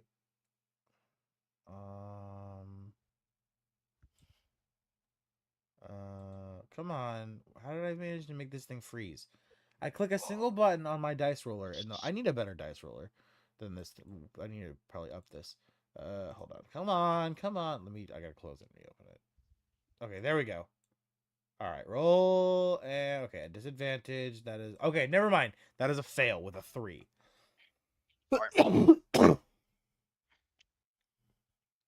He's charmed for a minute. All right, and as you use your special ability, your class feature, your unique magic, if you will, and you charm him, you realize that as your magic envelops his mind, and you essentially peer into him, you see that there's something creating a tear, a crack into some like another realm. And as you see this, it's like finally to the mental realm of the Kingpin. You see the scene in front of you exactly as what has been described so far. In the very center of this mountaintop area, like this pavilion essentially, there is Vadagar creating this beam of golden light shooting into the sky. About halfway up the beam before it branches out, there's a siphon, a vortex, a storm of not only blue ice magic, but gold lightning magic and red blood magic just violently swirling around into the beam of golden light, creating a variety of different colors shooting off, creating different magical effects in the distance. And looking into the distance, you see all of the different little kingpins being destroyed and repelled by your group of friends and of adventurers that you have come to know. And you see Gadok creating essentially into the vortex, trying to do as much damage as she can to help. And in the center of the vortex, above the Kingpin himself, injured, bloody, and bruised, you see Atlan just shooting out this waterfall of constant blood and radiant energy, just showering him in endless destruction. But with all of this, he still is able to move. He grabs into the ground with his claws, trying to pull himself out of the torrent, trying to drag himself out of the vortex. Inch by inch, he's getting closer and closer, and you have but a moment to act. What do you do? So I can't do much for damage, but I can cast Polymorph. So I'll do that. Perfect. And I'll polymorph him into a ferret. You look at him. His fucking nightmares. You look at him and you raise your hand with a single finger and you go, no, no, No. Exactly. And as you do this, you hum it even. You sing it with a little bit of glee in your voice as a wisp of magic falls from your fingertips, rising into the air, exploding like a firework as it creates just a swirling storm of energy. And as it begins to whirl around like a cloud being sucked into the siphon, this typhoon, it finally hits him. The Kingpin looking at you, gulping. He terrified. He knows what is happening, and suddenly he feels his claws begin to slip out of the ground, shrinking, changing, going into his body until he is all but a ferret, trapped in the center of this torment, being just bombed magic after magic as you attain your spark of nature divinity.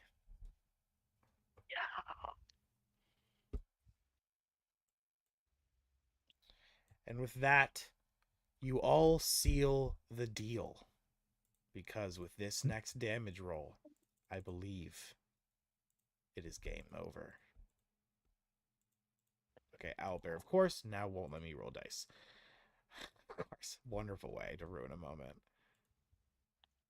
All right. Yeah, it's great, isn't it? All right, let's try this again. 30 d20s. Let me go ahead and focus back on the scene at hand. And 336 damage. 336. Emmy, Yes. describe the kill. So as he turns into a ferret, it is not as much a kill as it is it gaining the effects of true polymorph, which means he cannot turn back from this ferret, even if the ferret is killed. So she'll walk over and simply just push it with her staff, which will deal enough damage for it to die. And as you kill the ferret in the mental realm, and the torrent ends, the tree of energy explodes, creating like an aurora borealis in the sky with the colors of all of your magics that you've applied to it so far. All of the little kingpins in the distance having turned into ferrets, scampering off into the woods of the sanctuary. And suddenly you're pulled back to the real world. And before everyone's eyes, in an instant, all three of the little versions of Kingpin instantly dissipate, turning to nothing, and the Kingpin himself begins to shrink, shrink, shrink, shrink, until he becomes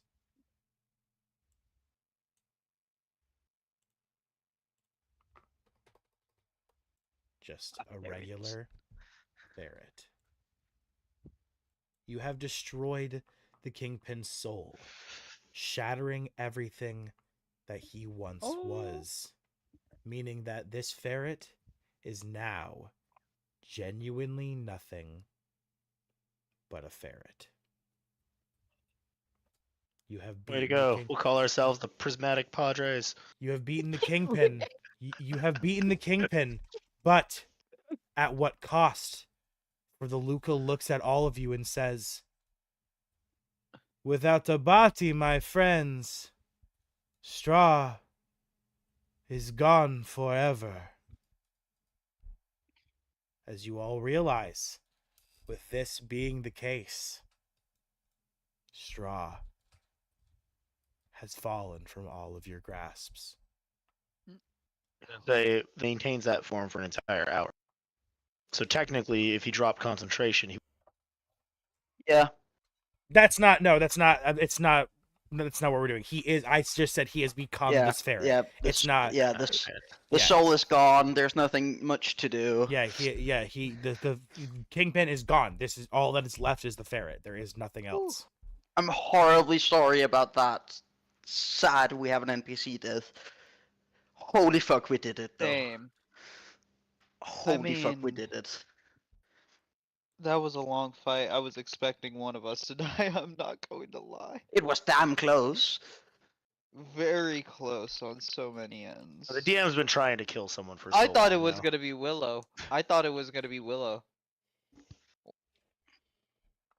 It ended up being what it ended up being, and I am very sorry, Atlan, that your wonderful compatriot Straw has passed on. Received.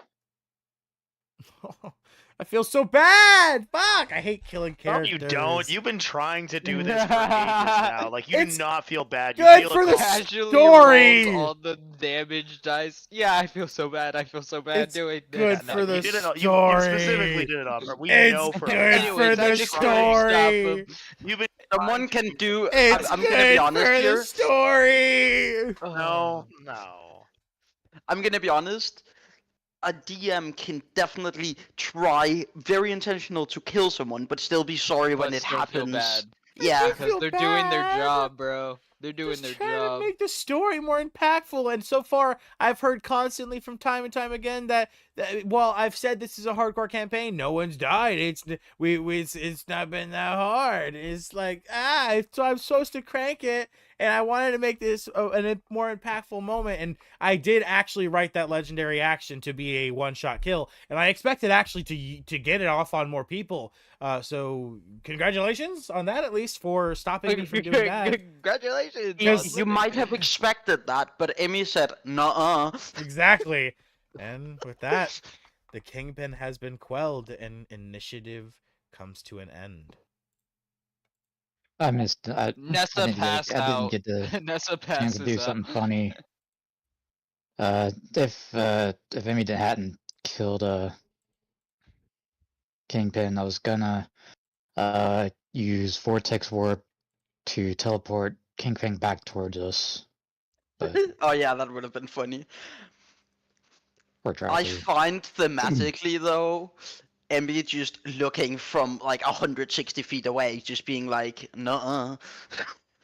What are you doing? You can't run nowhere. And everyone has gained their first spark of divinity. So, let me explain this now for everyone, because I'm sure you're all very curious on what this means. A spark of divinity is not permanent. If you are not happy with the divinity spark that is ignited within you, you can always let that ember burn out. And a divinity is a flame that can be multicolored. What I mean by that is you can obtain up to 3 begun unlocking. You can continue to progress and continue to unlock it until it completely ignites.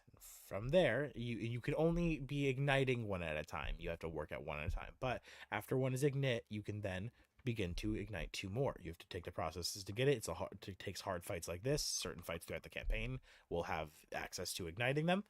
Through moments like you all just experienced with the mental realm and the Erd tree and everything that Vadagar created.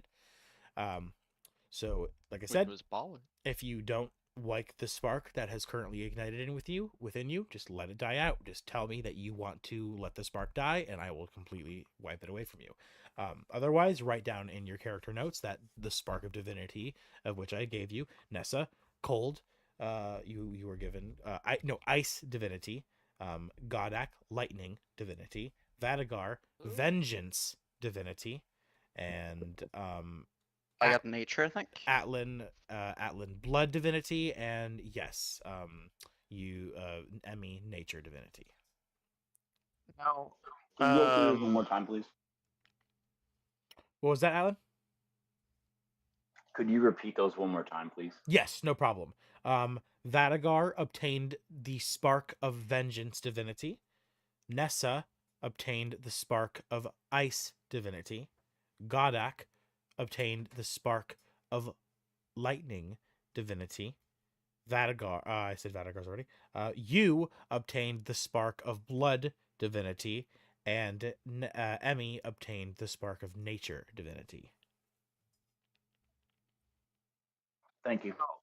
Just out of curiosity, because I know you had mentioned this to me a while before, saying that it might happen in the future, but I thought you said just That is because vengeance was the one that we were going to give to you're- a certain other person. You're misremembering something. Just let's not talk about what you're talking about because that's a future event. Never mind then. All right. Yeah. Wait. That yes, you are correct though. I said when you unlock your divinity. We won't. But We won't talk about it just anymore. like just when you were in the whole mental realm, when I said you unlocked your divinity, I said it was meant for someone else.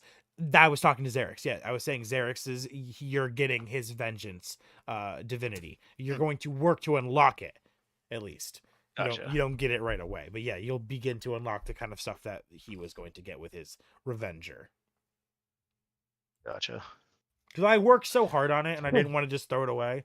And I figured if anyone was gonna like it, I figured you would. If it would fit your All right, character. fair enough. I wasn't sure if this was what you had spoken to me beforehand, but you said it's No, not yeah, no, that yeah. yet, so I'm not gonna. I won't talk about it any further. Awesome. With that, obviously combat has ended. What does everybody do? There's now a little ferret just sitting. That was an intense on the 12 floor. seconds. So Emmy would pull out and she'd run over to the ferret, trying to feed it. She'd be quiet, of course, and she'd bring Lila, who is a nature spirit, well, a pixie, but very closely connected to nature. So she'll try to adopt this little ferret. Okay. Roll me animal handling. If you want to use any spells to, animal friendship, anything like that, let me know. I do not have animal friendship. Isn't Lila? Isn't Lila? No. Really? Nature fairy? No. Yeah. Well, they're connected to nature, but they aren't dryads or anything. Okay, that makes sense. Pixies are closely connected to nature because they are, well, magical fays. Okay, gotcha. All right, roll animal handling. I would say at advantage with Lila's help. Yeah. Great. It's a +5. Oh, that's a 21. Oh yeah, you hold out the berries, and you and Lila's calming presence, the spark of nature within you, igniting even hotter, as you do this act. The ferret instantly recognizes you as a friend, and it runs up to you, scampering onto your shoulder. And he instantly becomes friends with you. He calls into your hair, and he kind of like makes a nice little bed, and he just lays down. So cute. Now I gotta find a name for a ferret.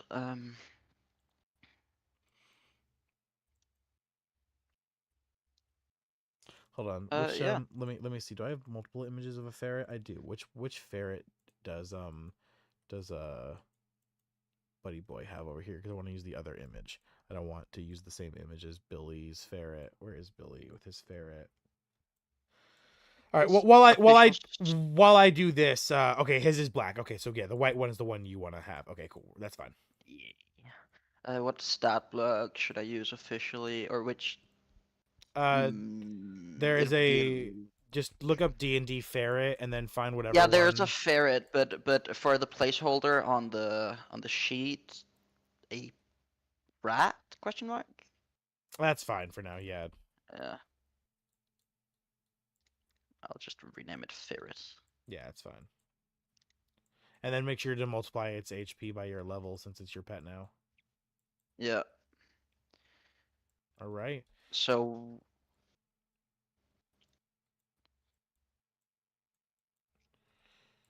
So Emmy runs over and befriends the Kingpin ferret.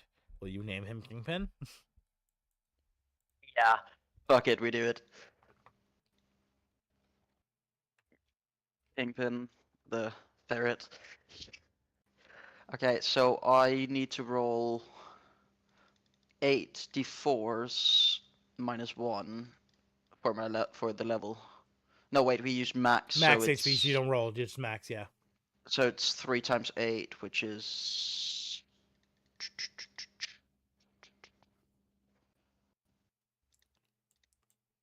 All right. Yeah, so while Emmy does that, what is everyone else doing? Yeah, I'm going to dialogue here with Gorb real quick. It seems that it's done, Gorb. Your brother's been defeated. He turns to you. Indeed. Now, I wish to return will excuse me. Please remove the bars, locking us in. And where exactly is your home? The mountain within Gondorus, the land to the north of Tristram. And you remember our bargain. You remember our deal to help with the Dark Mage and his kin.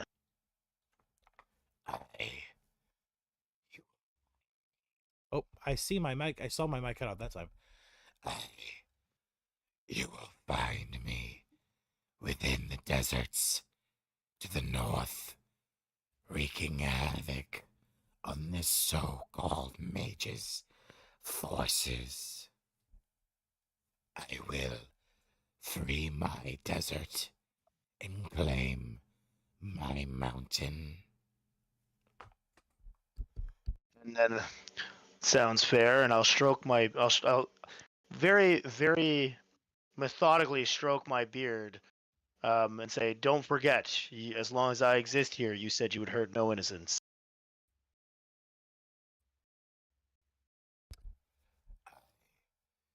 I did agree.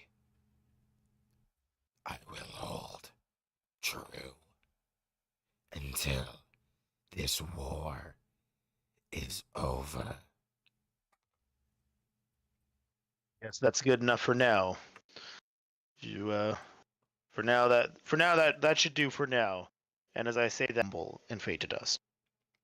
And as that happens, you see Gore begin to shrink, beginning to smallen and change form. The scales beginning to turn to flesh, his hair beginning to form, as his true humanoid form is finally revealed. However, you all recognize it instantly. It seems someone's brother really did copy till the very end. As Gorb's true form is revealed.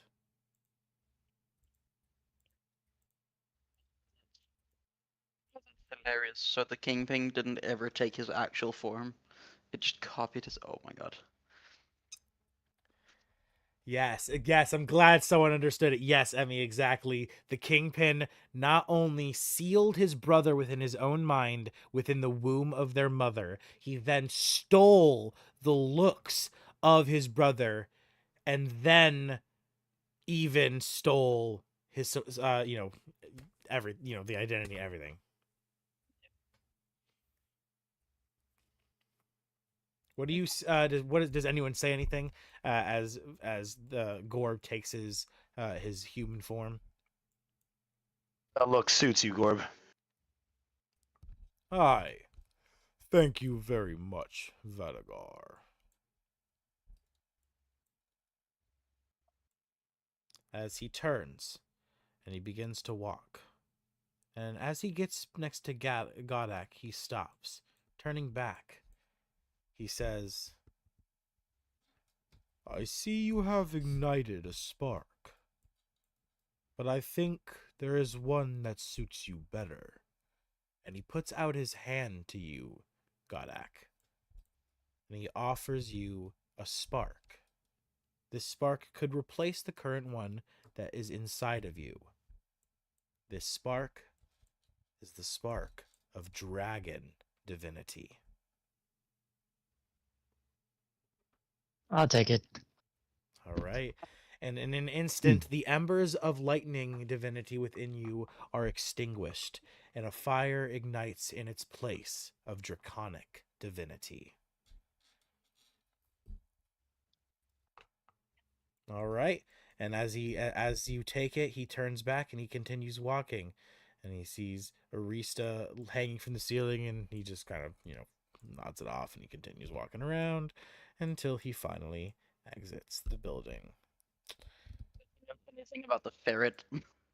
No, He does not care. No. Doesn't even. Yeah. Doesn't. He hates his brother so much he doesn't even look at the ferret. He doesn't even acknowledge the ferret's existence. That's so good. Just- That's just exactly the reaction I nothing. wanted, actually. He fucking just cold stare straight ahead, and it kind of like it kind of rubs you like as if he's not wanting to look at you, but you assume that it's not you, it's the thing on your shoulder that he's trying to avoid looking at. And yeah, and he leaves, and in an instant, Gorb disappears.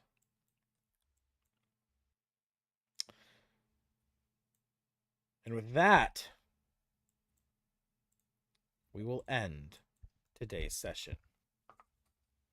We're not going until 8. No, we start at 3 o'clock to go to 7. We started an hour earlier. I still can only do the certain time frame, but we started an hour earlier. Wasn't it? Didn't we do 4 to 9 before, and then? And then Or am I confused? we did 4 to 10 originally, and then I switched to 4 to 9, and then because I was doing 4 campaigns, I decided earlier for Emmy, since Emmy's British time and everything. So now we meet from 3 to 7. I thought we did 5-hour sessions. Most of Instead of- all of our recent recordings, up until like episode 6, are all about 4 hours. So yeah, we've only been meeting for 4 hours. We were meeting for 5 hours, and then originally we were meeting for 6 hours. But yeah, now it's just I can't do any more than 4. Oh. Alright then. With that, we will leave off here. The Kingpin here actually, as the Kingpin leaves the chambers, you hear scampering, clamoring of a person coming closer and closer, until you finally see him enter within the chambers. The little goblin, Gob. He sees all of you, and a happy smile comes out on his face. Oh yes, oh yes, oh yes. I no longer feel the chains on my heart. They are gone. Is he dead? Free.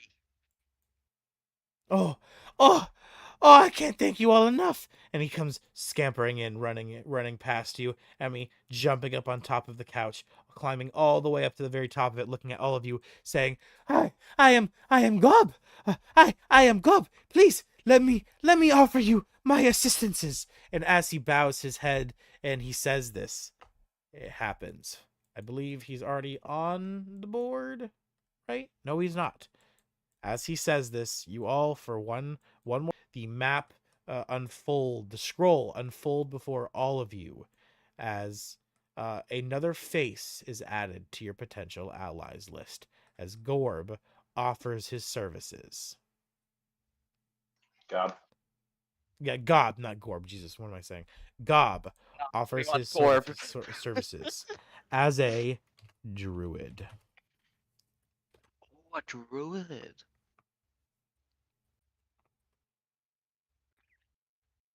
Oh, who left the call? Nissa. Oh, that's weird. Gorb, druid, spore. Spore druid. Spore. Welcome back. There we go. All right. And with that, he offers you all his assistances, and that is where we will wrap up today's session with the cliffhanger of who will be taking Gorb.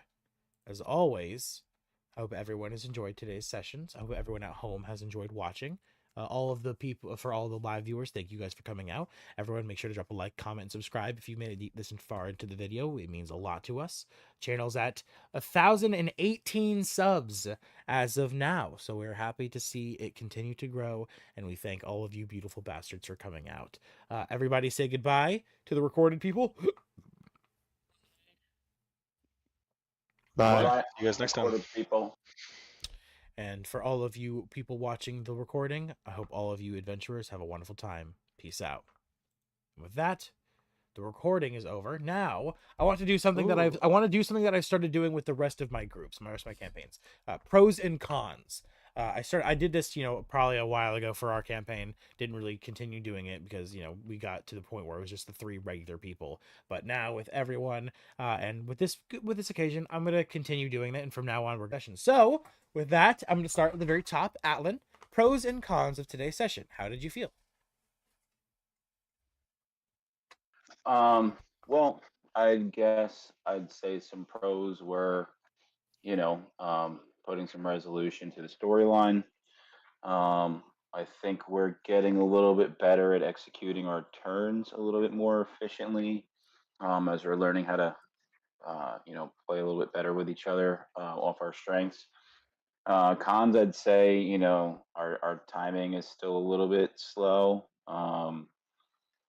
Starting a little late, and um, sometimes we get delayed and sidetracked on things. And it's going to happen when you have homebrew. Of course, questions are going to come up because the rules aren't there for everybody necessarily, or sometimes you're flexible with things, so we try to explain what we're thinking. And sometimes that takes time. That's natural. But yeah, I think taking 3 or 4 sessions, even for like a boss fight, is a little bit slow. So yeah, I think if there's any real con to bring more to the game is to get a little bit more done. Like if we could have had some time today to do some downtime or something, I think that would have been interesting because we haven't had that for a long time. Yeah. But yeah, that's my 2 cents, right off the bat. I think you're doing a great job. Don't take anything I say as like I don't think what you're doing is good, or like that I'm not having fun here. But yeah, if No. you're asking me, to be No, of honest, course. there you go. No, yeah, I absolutely want an honest, not completely understand. And I promise I will never structure a fight to be this long again. I made my mistake, realized my mistake, and will never put 2 massive HP enemies together like that again. From now on, it'll be more of like a Goliath and David situation where there might be one big guy and one smaller guy who's got a lot less HP. Definitely not ever gonna fucking make that mistake again. So I promise, and I'm very sorry about that. As to the downtime situation, I'm gonna be honest with everybody.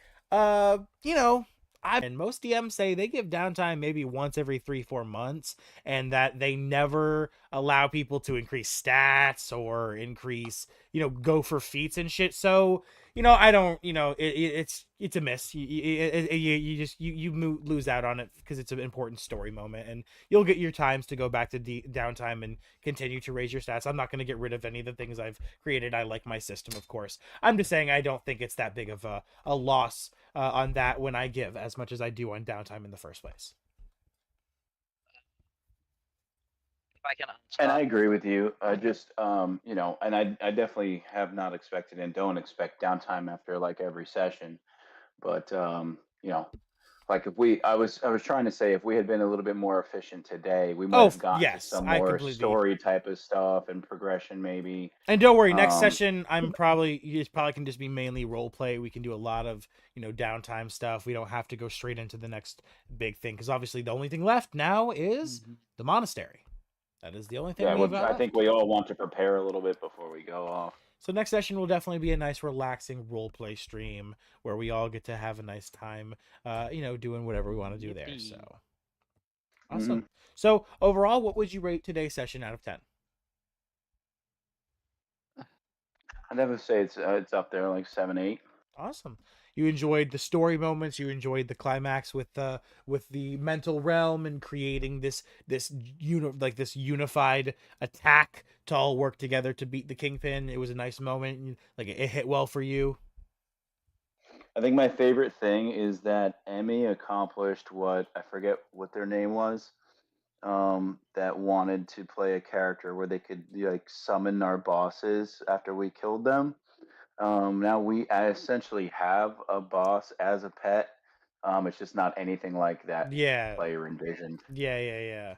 And not So only yeah, that, but also there's some deep irony there for me. and Twisted even got the divinity that person was supposed to get too. So there's even more irony there. Yeah. So yeah, awesome. From there, we've got Clark. Pros and cons.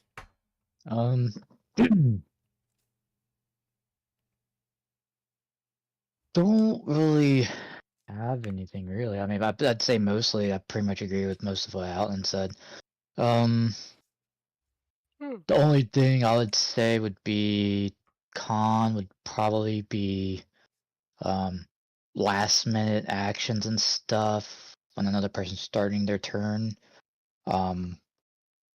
Just last minute things that kind of slow the progression of like the person's turn that's about to go. Yeah, I'm gonna say right now for everyone, I'm gonna make this call because Godok, I completely understand because it's like sometimes we forget something on our terms. I'm gonna have this new policy. No players, no retconning your turns. Once your turn is done, if you forgot something, you're shit out of luck. You have a lot of stuff, and that's because it's a homebrew campaign and everything. And whatever you can remember to use and you use is accurate for your character. Your character is going to forget some stuff sometimes, just like you do. And let's play that out as if that's in the campaign. So from now on, if Vadagar, you forgot to use your maneuvering thing, you forgot to use it. You got to wait till your next turn. Remember to use it then. Someone else forgets something to do something on their turn, you're shit out of luck. Remember to do it next turn. Just if it's something super super important, it's one thing, but otherwise from now on, once you say my turn's done, your turn's done, even if you forgot something. So yeah, Does that apply to your creatures as well? damn fucking straight. I already applied that to my creatures. What are you talking about? I all the time. I forgot at the beginning of this fight to make the kingpin attack, and I honored that. That's fair. Well, I'm just saying, it's like just with the maneuver thing too. There has been times Yeah. where you say, "Okay, go ahead with your turn," and you're like, "Oh, wait a minute," and then you stop someone, and then you do something else. Yes, I will honor. But yes, So as well, I will honor that. That's what I'm throwing out. Yes, I Because will you're like, honor Gaddock, that. go for your turn. Oh wait, Gaddock, hold on a second. Let me do my legendary action. Yes, So- I will.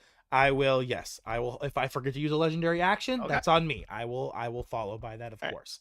I will. Yes, I will hold that to myself. You don't have to. You're the DM. I was just curious. No, I will. No, that is completely fair. No, I completely agree with that. That's all I pretty much had to say. As far as rating, I'd say about 8. Awesome. Kareem, pros and cons, buddy. Pros of the session, I've really fucking enjoyed it. I love the story moments. Are there more pros? We got to have some really cool moments, all of us. I love the little bit where we had to work together. That was some really big fun. Awesome. Some cons. Yeah, combat is a bit slow, especially in high level and with homebrew and everything. Combat is slow. Only thing I maybe want to add to the downtime discussion is that people have to remember that in a lot of campaigns, you're on one grand quest and you're like rushing from one quest to another, one little small piece to another with where you're basically your party's traveling all the time. There's rarely time to actually do downtime, and I really love that we have it here. Yeah, because this quest is you've come to a world that's already destroyed. You're here at its lowest. You didn't have a chance to save it from reaching those pits. So, I mean, at this point, you guys can take a little bit of time because the worst of the worst has happened. The people who have made their stands and have survived will continue to survive without your help or not. You can go there to help them to make them thrive, but they were on the brink of ruin. Now they're thriving. You can continue to help and make other places thrive, but at this point, you can't save everyone. It's already too late. So that's why you guys get as much downtime as you do, because your characters also realize that the stronger they're able to make themselves, the better they're able to help this realm. But yeah, I really enjoyed the session. I had a lot of fun. Awesome. For rating, honestly, you're probably one of the best DMs I've ever had. This was a really great session. 8 hours. Pros and cons. I'm gonna say a big pro is that right at the beginning of the session too, when I did the mind thrust, you really kind of took it and ran with it. That I remember this thing from the previous session, something that I had seen or whatever, and I wanted to see if I could channel that and do something with it. And you kind of took it and you ran with it. I thought that was a pro. Awesome. That's really quick thinking on your feet. Nothing. Okay. Yeah, that's the biggest pro for me. The only con is it would have been like it's just the shorter time frame. The con is that we did finally finish this fight, but we haven't. In this session, we're not able to look around, to loot, to do a lot more in the aftermath, where to the point where we can lay our head down so that we wake up the next day as a new day. Yes. So it's we'll be picking up again, kind of like in the same area, finishing up in this one. And as far as downtime's concerned, I mean, like you definitely, I love the fact that you do the downtime, and I'm not upset because we have been in the middle of lengthy fight. Mhm. So it's like it's of no concern that we miss downtime. Cool. Awesome. All right, and rating? Yeah, I'm gonna go with the 8. 8 was good. Awesome. I'll take 8s all around. And last but certainly not least, Zealot. How did you feel about today's sessions? Pros and cons. Well, you know me. I'm a DM myself. So, I just want to say that you're one of the better DMs out there, dude. Like, I've had some shitty DMs. I'm gonna be real. I've had some shitty DMs. You are by far the most detailed, I would say most introspective as well. Awesome. You take things like Vadigar said and you fucking take a whole mile. And then some. And then I respect that a lot. Con, I mean, I have been in pretty long combats, but, you know, personally, for my taste, I would have liked it to been a little wrapped up a bit quicker, but I know. I have the patience for it. I made my I mistake. also I have admit it. I made my I mistake. also have a nephew, so it's like, and I don't roll high in initiative anyways, so it's but yeah, no, you are a great DM. From one to another, it's so real to finally have someone who understands the joy of DMing. And it's overall I'll give your session a good 8.5 out of 10. It's a beautiful session. Very nice. A nice little wrap up. And like Emmy said, the power of friendship Hell yeah. really did put it all together. And I love that, That's what it all is just a couple guys slinging dice. I do also hope this all kind of clears up how this campaign, the entirety of this campaign, not just chapter 1, chapter 2, and such, these acts. I hope this kind of makes it clear where this is all going. Each of you obtaining does. a spark of divinity. This is not only just a tale of people becoming heroes. This is a tale of people becoming gods, and I am very excited to see what kind of gods you all become.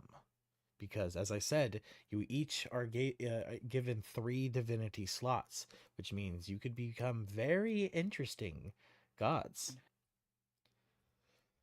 Become a god. I mean, I'm I more kind of excited to figured. see how you figure it out, like Yeah. how you balance it. I was gonna say I kind of figured that from the get go though when you said you wanted our stats to be in the 30s by the time this is done.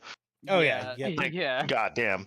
Yep. When I first heard Vadigar, when he was introducing me to the system, and he said that one of your it's a pretty OP system, I did not expect this. And now that I've played for quite a while, completely fresh in, it's starting to make sense. Dealing hundreds of damage in a turn. Yeah. Oh, yeah. Dealing hundreds of damage in a turn, starting to get the synergy of what I can do with all of you all, Just And can't like wait for downtime, gentlemen. Yeah, Awesome. because you both of you guys are still pretty new to the downtime. So I mean, yeah, I mean, it is a quite interesting system. Like I don't mind going a few sessions because we're engaged in a combat or whatever, so it doesn't Yeah. bother me at all. But I know both you guys are still new to the downtime, so I could see how you'd be so excited for it. Because at the beginning too, like I was stoked for it too, and itching for it.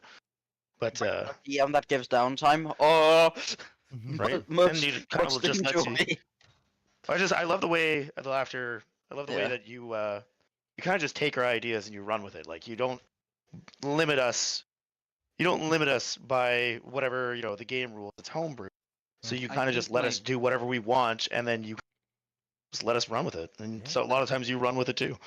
Oh yeah, I it's think the, my the That- joy favorite of that's it. a part good from idea. Let's figure it out together to a whole Mhm. new level, which I really enjoy. Oh I yeah. think my Okay, favorite it's like part this. was when Emmy turned the This battle that kingpin. we just fought was never actually part of things that we have done. Is the only reason this even exists. Beautiful Yeah. choice. Well, to a degree, because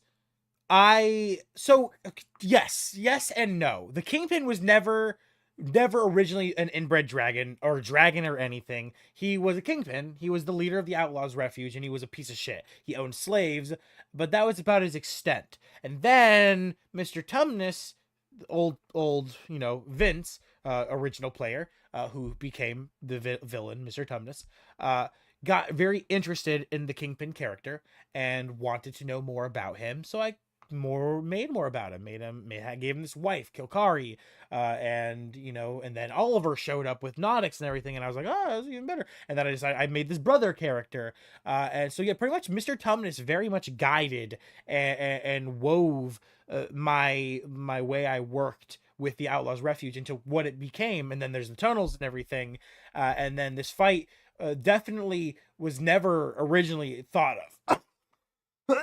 Like this idea of Outlaws him. Refuge. Yeah, this idea. I always thought you might fight the Kingpin, but I never thought it would be like this big event, because I wasn't planning on having him launch the assault on Tristram originally. He was just gonna always be down there, just ruling underneath. But then, the whole idea of him coming to the surface became about because of Maxi and everything. So Because of Atlan's interaction with Maxi. exactly. So And then definitely, I thought yeah. the Outlaws Refuge didn't even exist until Mr. Tumnus did that stuff in downtime and wanted it. A place to pawn his wares and shit. Well, I always had the idea of an Outlaws Refuge, and this was very much the way I built the town is like Skyrim-y, like how like in you're playing Elder Scrolls, there's like in a village, there's all the different like buildings you can go to for your specific needs. That's like kind of what I built the town system to be, and that was definitely so. I wanted like something like a thieves guild or an Outlaws Refuge, something, but definitely Mr. Tumnus's like interest specifically in like an underground place definitely guided what I built for sure, 100%. That's what we love about your DMing style is that you if we have an idea that we want to do Hell yeah. over the top, make it real interesting.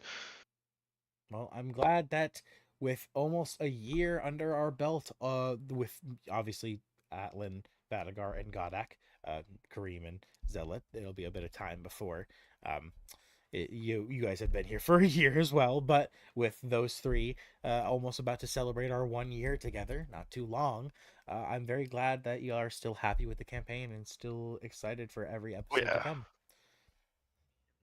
Carry And on at this pace, it's not going to be many combats until it's been a year. Yeah, yeah. Oh my jeez.